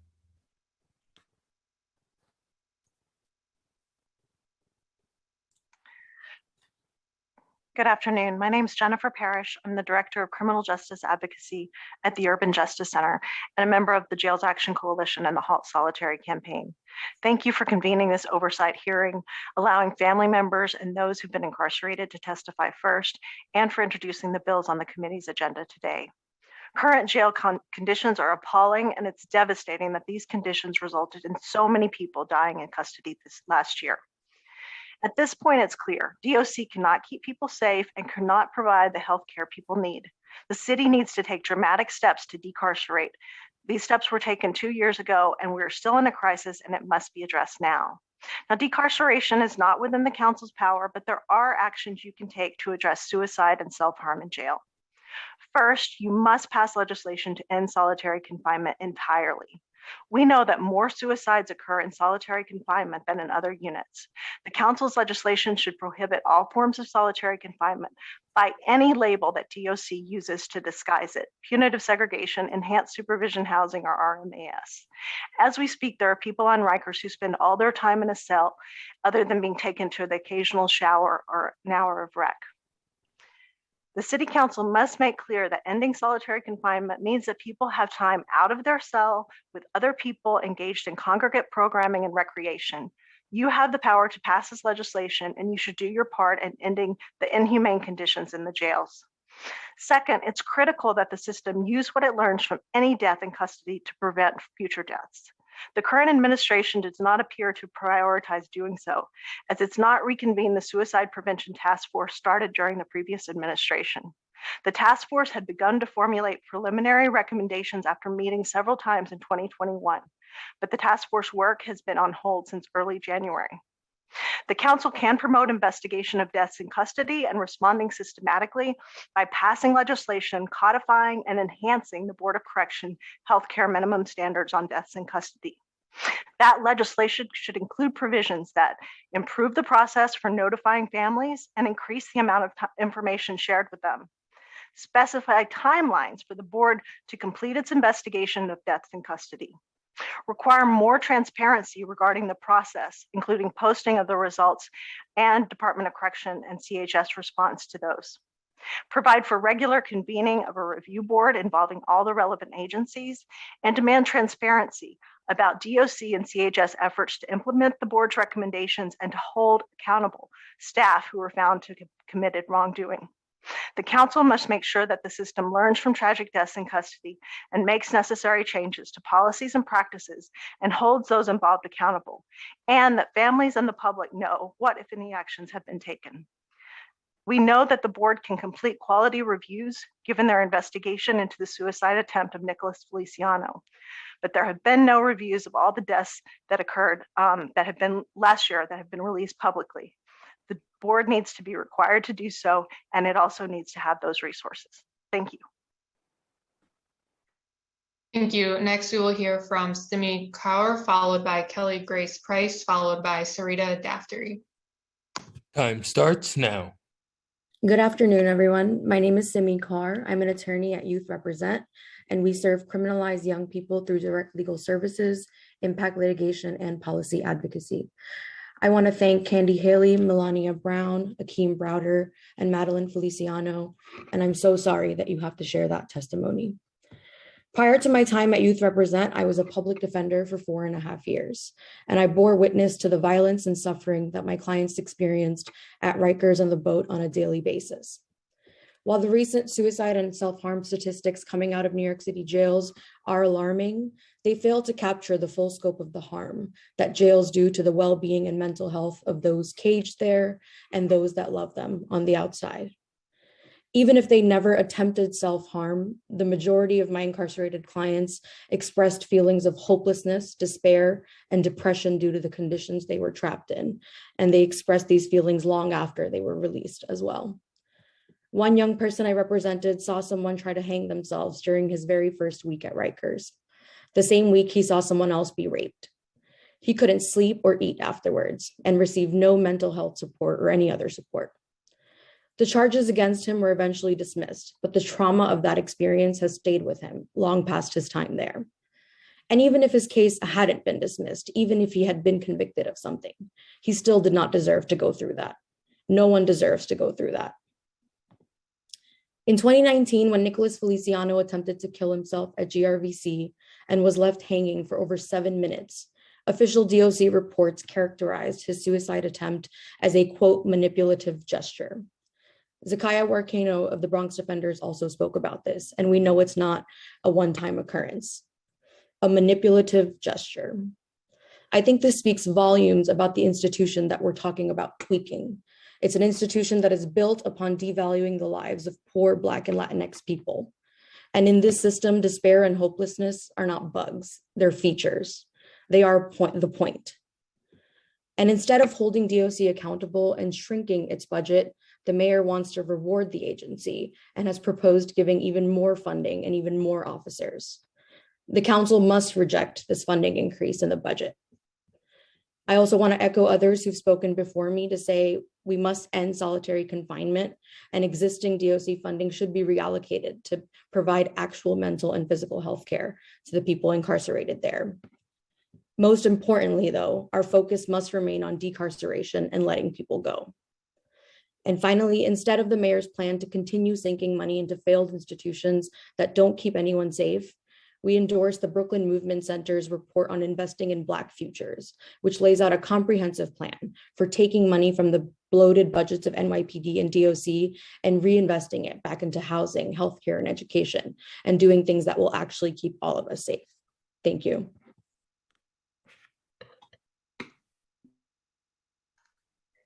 Thank you. Next, we will hear from Kelly Grace Price, followed by Sarita Daftery, followed by Eileen Marr. Time starts now. Good afternoon. It's Kelly Grace Price from Close Rosies. Thank you for holding this hearing, rough self-harm in city jails. Thank you to everyone that I have seen for years show up and pour out their hearts at these hearings. Candy, Akeem, Melania, Ms. Feliciano. I just want to mention that not since the mid-1970s has a hearing specifically been held to address the tragic topic of deaths in New York City jails or self-harm. The last time such a horrifically named hearing commenced was under the Page Commission, resulting in a New York City charter amendment in 1977, specifically aimed to curb mayoral control of the New York City Board of Correction after a period of violent riots and murders masked as suicides in New York City jails. I was born in 1970, and I still remember the news. 15 Latinx and brown men had been lynched in the jails, and the murderous hanging of Young Lord's Puerto Rican activist Julio Roldan spurred a series of grand juries and commissions that eventually led to the BOC charter revision, wresting mayoral control away from the mayor and redistributing it to the city council and the first and second judicial departments. Today, some 50 years later, the spate of deaths in our city jails is greater in number at 19 over the past year than it was in the 70s. The 15 murders that spurred the Page Commission and other grand juries to examine deaths in our city jails and spur the charter revision, giving the BOC more autonomy from the mayor, was done in vain. The offshoot of the charter revision was, among a few other changes, and the number one thing that the charter revision did to the BOC was give a rotating appointment mandate for board member appointments. Now, I've turned in my written testimony and I go over ad nauseum how our last mayor thwarted the appointment process and kneecapped the Board of Correction, our most important and precious oversight vehicle. I really hope that the City Council reads my testimony carefully and considers how moving forward it can wrest control, its 1/3 control back over the board, because the board is our most important oversight vehicle. I've included in my testimony, my written testimony, various links to Board of Correction members citing the importance of this change in the BOC charter. I've included different foils with different documents proving that the way that the last mayor appointed BOC members was against the grain of the Time charter. expired. And I very much hope that the city council sees that this is the most important and precise thing that it can do to wrest oversight and control over the jails. Thank you. Thank you. Next, you will hear from Sarita Daftery, followed by Eileen Marr, followed by Melissa Vergara. Time starts now. Thank you and good afternoon. I'm Sarita Daftery, a co-director at Freedom Agenda. I want to thank the chair and council members for convening this hearing, for introducing the bills that you have, and for being allies. You've heard stories of torture, anguish, and human rights violations today, and for the past several years, from formerly incarcerated people and family members. It is because of their bravery that what happens on Rikers is no longer hidden, but their bravery has to be rewarded with action. The Department of Correction is still allowed to operate a penal colony where rules depend on the whims of staff who repeatedly abuse their power with impunity. Of course, a system that operates with no compassion will generate horrific amounts of trauma, self-harm, and suicide. You've heard so many stories today, but I think the more that we hear direct insight from what is happening in the jails, there's never enough. So I'm going to share an experience conveyed by one of our members. This month, one of our members went to visit her son. He's 22 years old. He's been on Rikers for 4 years awaiting trial since he was 18. Due to the suspension of visits during COVID and the difficulty of traveling to Rikers from her home in outer Brooklyn, this is the first time she had actually seen her son in more than 2 years. Unfortunately, while she was there, a visitor was arrested on suspicion of bringing contraband. So they didn't allow anyone that day to have a contact visit with their loved one. After 2 years and traveling nearly 2 hours on 3 trains and a bus, she could not hug her son. This is in a system where everyone knows that officers are bringing in contraband every day and they rarely face consequences. So New York City jails are in a state of acute crisis right now, but they were in a state of crisis before. The illegal strike by sick out that guards have engaged in has had horrific impacts, but consider what staff have done when they are present in housing units. They failed to intervene for 8 minutes while Nicholas Feliciano attempted suicide. They failed to check on Layleen Polanco, and they laughed when they found her unconscious. They beat Khalif Browder. Addressing mass absenteeism with accountability is essential, and it will take a fight, and even that is not enough. It will only bring us back to an unacceptable status quo. We need to end solitary confinement. We need to decarcerate using every tool we have. We need to invest to meet the full need in our city for supportive housing and healthcare. And I want to thank the council for prioritizing that in the budget. And we will be fighting with you to get that protected and eventually passed in the final budget. We need to pass legislation to end solitary confinement. We also need to mandate public reporting of death investigations and officer disciplinary records. And we need to expedite the closure of Rikers. I also want to say publicly that COBA will fight every one of these urgent changes like they have fought every single effort at reform for decades. We need our electeds to be able to see that for what it is. It is fear-mongering to protect decades of corruption that do a disservice to their own members, obviously, as well as incarcerated people. Balancing perspectives isn't a frame that fits here. This is about human rights. We don't balance between torture, abuse, and corruption on the one hand and human rights on the other hand. You stand on the side of human rights, and we need the council to continue to do that with us. Thank you. Thank you. Next, we will hear from Eileen Marr, followed by Melissa Vergara, followed by Debbie Meyer. Time starts now. Can you hear me? Can you hear me? Yes.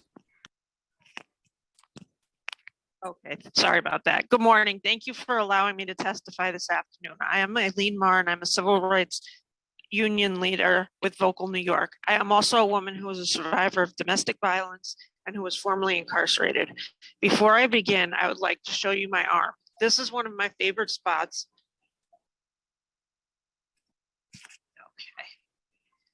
Okay.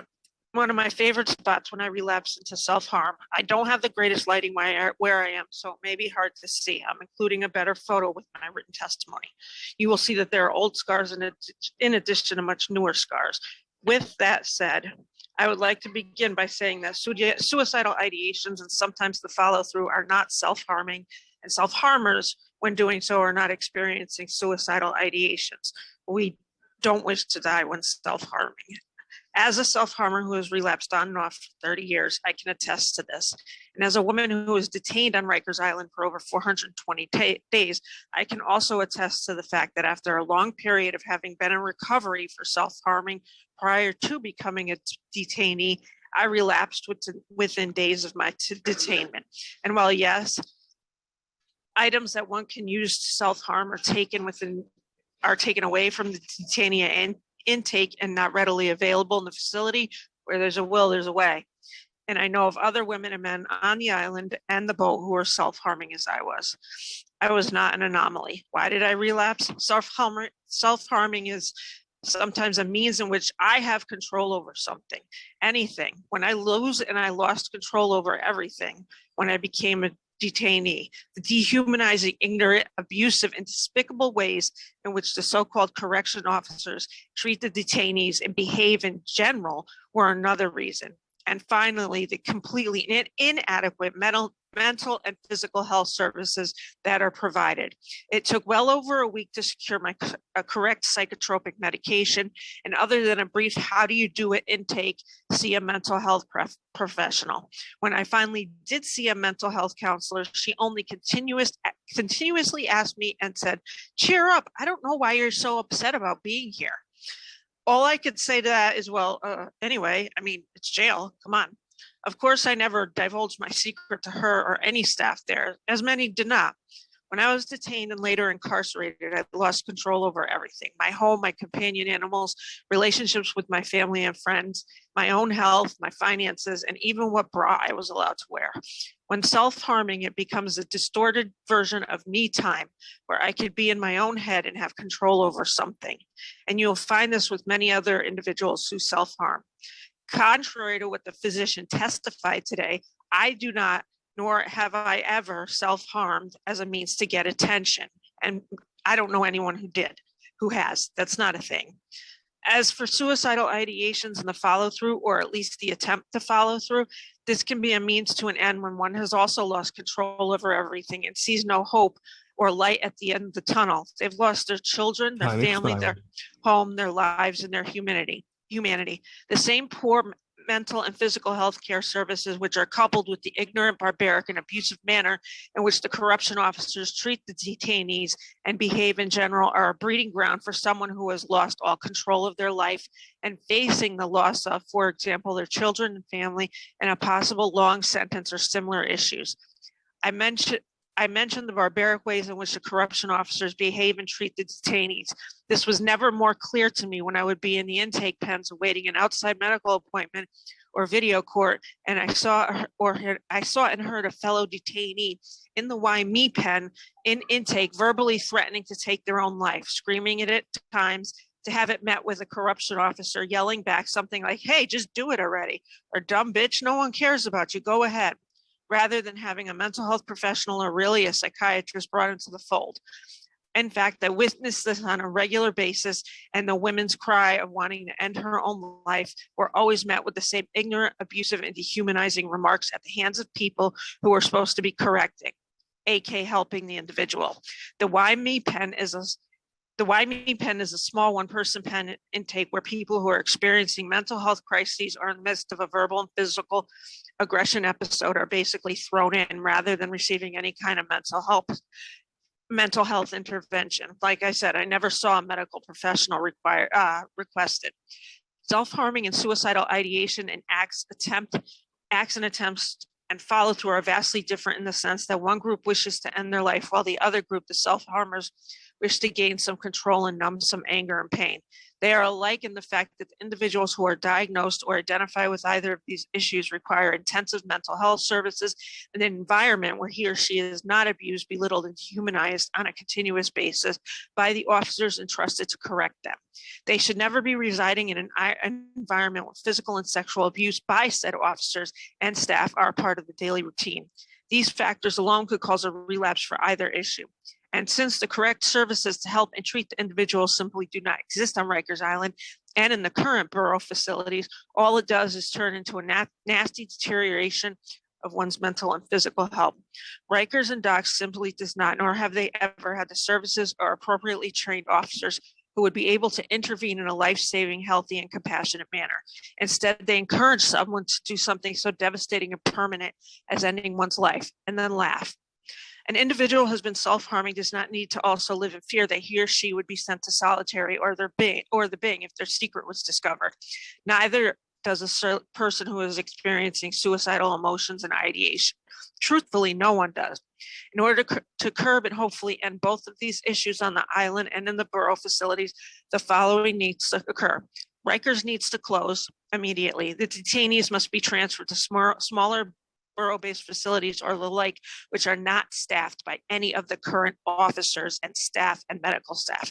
These individuals must have their employment with New York City docks ended immediately. New, educated, psychologically quote unquote fit and properly trained officers must be brought in and hired immediately and trained. This also goes for the medical and mental health staff. Also, at this time, I would like that the note that the current plan, when the closure of Rikers is completed, to have the women and female identifying detainees at a separate unit within the Queens facility is simply ridiculous. The women must get their own freestanding facility. The old Lincoln and Bayview buildings are available now. A facility that is in Manhattan, only a small percentage of the female and female identifying individuals have cases in Queens. Both the old Lincoln and Bayview buildings are in a more centralized location, so that in addition to court appointments, their families and children would be able to visit their mothers, grandmothers, aunts, and so on in a more expeditious manner. I would like to note at this time that the law to end solitary confinement must be complied with by the New York City docks. I have a dear friend who spent over 12 years in solitary between New York City docks and New York State docks. While he was in the Bing on the island, he was repeatedly raped by officers, male, which only caused his mental health to deteriorate even more. And now, 20 years later, he has died as a result of the PSTD that he endured in solitary being a main factor causing his death. A mother lost a child, I lost one of my dearest friends, and the world lost a very special soul, which all stemmed from the Bing, solitary confinement, whether they know it or not. Mainly due. I just want to. We are actually also going to have a hearing on women specifically, and the future of that facility and where it should be located. So I just wanted to let you know that, because I appreciate your advocacy tremendously. If you could just wrap up, and then we can make sure that this is the end of it. All right, in conclusion, there's absolutely nothing that New York City docks offers and provides that can help, well, anyone, but especially those who are suicidal or are self-harming in any of the facilities. Instead, changes must be made in staffing and training of new officers and employees, as well as the closure. There needs to be a mass termination of the current so-called officers, and then a hiring of individuals educated and trained to correct rather than to instigate violence and traffic in narcotics and weapons on a continuous basis, even during the pandemic. Thank you again for allowing me to speak. I apologize for being so long. Okay. Thank you. Thank you. Next, we will hear from Melissa Vergara, followed by Debbie Meyer, followed by Roger Clark. Time starts now.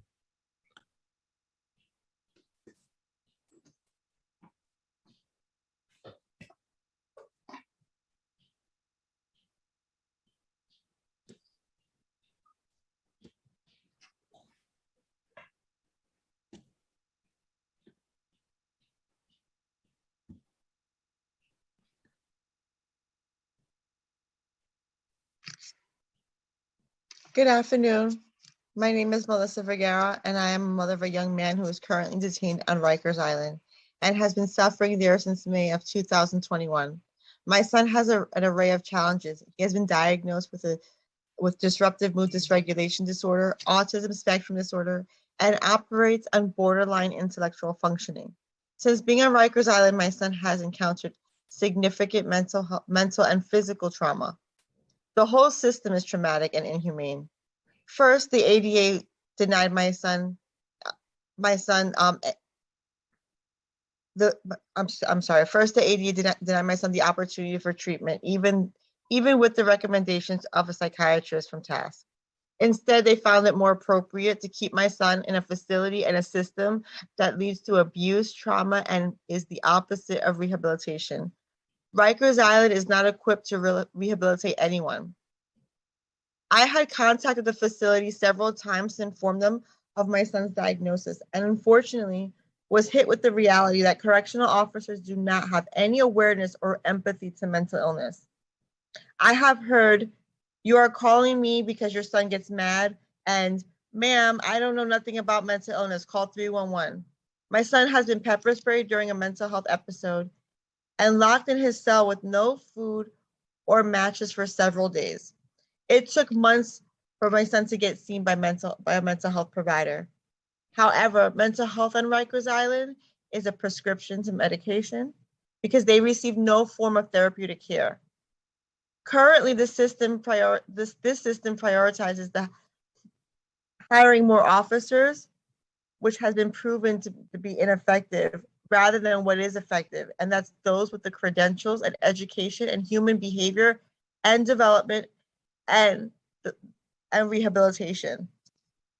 My son was placed in solitary confinement for over 5 weeks. A person whose diagnosis is known and documented in their system. However, because correctional officers found isolation to be more appropriate, he was placed there. My son would call me and tell me how he felt like he was losing his mind and he couldn't take it anymore. Do you know how hard it is for a mother to hear their child breaking down? Especially in a system that is known to break people down and to destroy them, a system that is known to kill people. People on Rikers Island continue to be treated as though they are no longer human beings. They are deprived of resources that are necessary for their basic human needs. Mental health care and medical care, decent food, a bed, fresh air, recreation, all those things are denied or lack of access to them. These are not privileges. These are human rights. The protocol for getting medical or mental health care requires people to call sick call by 10 a.m. So if they miss that 10 a.m. deadline, they have to wait till the next day. My son had COVID in December and contacted sick call for 3 days. He only received medical care after passing out during a virtual visit with me, something I had to watch. Mayor Adams, City Council members, we do not need any more correctional officers. They are not able to rehabilitate, and therefore we do not need any more. We need a system of professionals that treat people humane. We keep hearing about these tragedies and that continue to occur, yet we find correctional officers to be the solution. That is absurd. Mental health issues and rehabilitation requires treatment from licensed clinical professionals. Our tax dollars continue to be allotted to this facility that puts people at risk. The reality is these jails do not keep people safe or alive. Many people leave Rikers with severe mental health issues and health issues. We need the quality of we need quality community-based programs to treat people, not to subject them to more torture of these jails and solitary confinement. These deaths alone should have led to the closure of Rikers Island. Why do we keep funding a facility that kills people and cannot protect people? Enough is enough. It is wrong and it needs to stop now. The correctional system needs significant correcting. No more officers or money. COBA has a president that dodges any form of accountability. He's blamed the rise of COVID cases solely on visitors and stated anyone who thinks officers are smuggling drugs or contraband into their facilities must be on drugs. Yet recently, we all just became aware of the arrest of 2 of their very own. Rikers Island cannot be fixed. It needs to be shut down, and we need to get a system that treats people and keeps people alive and rehabilitates people. Thank you and have a good day. Thank you. Thank you. Next, you will hear from Debbie Meyer, followed by Roger Clark. Time starts now.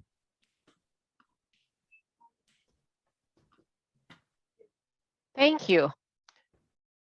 Thank you to the panel and others whose stories just don't pull our heartstrings, but frame our problems so well. They were so powerful. I keep feeling the pain coming through my screen. My name is Debbie Meyer, and I'm a Layla Bundles Community Scholar at Columbia University. I'm a member of the Arise Coalition at Advocates for Children, and I'm a member of the Dyslexia Alliance for Black Children. Most importantly, I am the mother of a dyslexic son and the wife of a dyslexic man. I want to ask you all, did you know that 95% of people can learn to read? Do you know how few actually do learn? We teach just over 1/3 of our students to read at grade level. Do you know how many of these readers have parents that can outsource the reading instruction because the school failed to teach these kids? The ability to read is not connected to intelligence. It isn't connected to poverty. It's not connected to race or home language. It's connected to reading and writing instruction. The ramifications of not learning to read are clear. Kids are frustrated. They ask for attention through poor behavior. They develop school anxiety, leading to other mental health issues. They get behavioral IEPs that don't drive literacy instruction. They can't do grade level work. Many drop out of school. They don't have college or career options. And the mental health problems that have begun and continue unless mitigated. It is heartening to hear Mayor Adams address the dyslexia to prison pipeline and Chancellor Banks talk about the literacy crisis in their remarks. The statistics are shocking, but not surprising. 80% of prisoners are underliterate, under 6th grade level. But several peer-reviewed studies have shown that nearly 50% of prisoners are dyslexic and functionally illiterate. This is due to poor instruction and lack of recognition of dyslexia. Dyslexic kids do not need special instruction. Rather, they need more and often repeated good instruction that benefits all students. Dyslexia is 10 times more prevalent than autism. It's clearly the responsibility of the school system to teach students to read, and for teaching colleges to prepare teachers to teach kids to read. Until this happens, though, what can our criminal justice system do to make sure those involved in it can learn to read or receive the accommodations they deserve to access literacy? My son is lucky. He was illiterate in 4th grade. We had the resources for a private neuropsych evaluation. We didn't wait for years for one for the public system. We had the resources for an attorney to help us navigate the education system and get our son into the Windward School for dyslexic students. We had the resources to front 2 years of tuition at Windward while the DOE and Controller's Office held our reimbursement. It takes twice as long for a 4th grader to learn to read than it would take a 1st grader. My kid learned, and we thank the taxpayers for supporting my son in his education. He's back in public school, and he left so many kids behind. I wonder where they are now. Let's invest in literacy screening in the criminal justice system. Let's invest in reading instruction. With little funding, defense attorneys and social service organizations can offer screenings. Clearly, there's time to screen and teach people to read in our jails and prisons. Let's let the underliterate in our prisons have a first chance at an education that can help them with health and mental health, career, and even college. Thank you. Thank you. Next, we will hear from Roger Clark. Time starts now.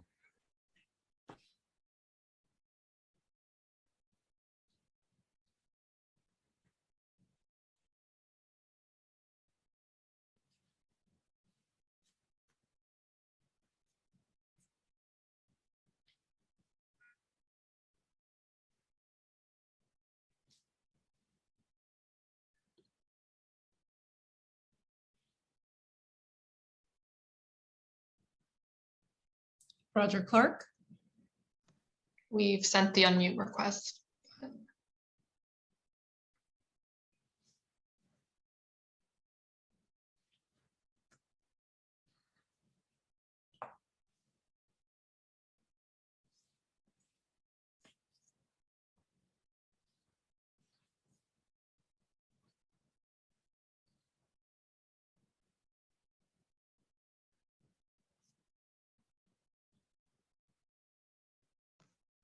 So Roger was our last witness. So this concludes the public testimony. If we have inadvertently forgotten to call on someone to testify, if that person could raise their hand now using the Zoom raise hand function, we will try to hear from you now.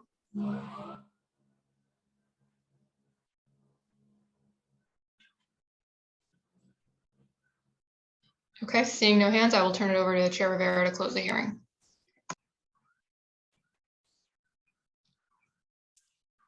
Thank you so much, everyone. That concludes today's hearing of the Committee on Criminal Justice.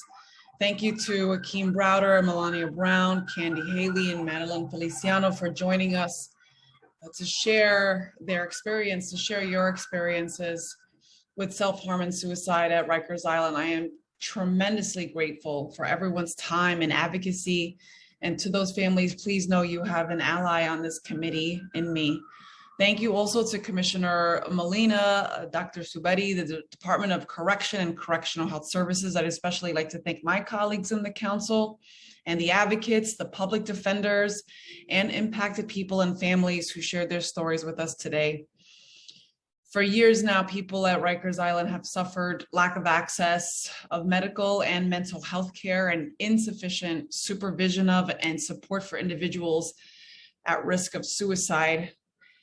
These failures have only been further exacerbated by the department's mismanagement of staff and resources. This is unacceptable. It is abundantly clear to this committee and the department that the department does not need additional resources. Rather, the department must adjust its practices responsibly within its current budget in order to improve the conditions on Rikers Island for both staff and people incarcerated alike. In all honesty, I'm still reeling from earlier testimony confirming 12,745 medical appointments being missed in the month of March alone. I cannot fathom how the majority of these misses could be attributed to refusal by incarcerated people, especially as a testimony shared by impacted individuals today tells a very, very different story. The legislation we heard today are first steps we need to be taking. When passed, these bills will mandate that the department publishes all of its rules, policies, and directives, and will require a plan be put in place for medical appointments during lock-ins, which happen with some frequency. Our mandate is clear. The administration must put an end to solitary confinement in totality. We are not interested in solitary by another name, not when people's lives are on the line. And finally, every single action taken from this day forward must center the humanity of the people in the city's jails and further our efforts toward decarceration and the closure of Rikers Island. So again, thank you to everyone who has testified today. And with that, we will adjourn the hearing. Thank you so much. Hello.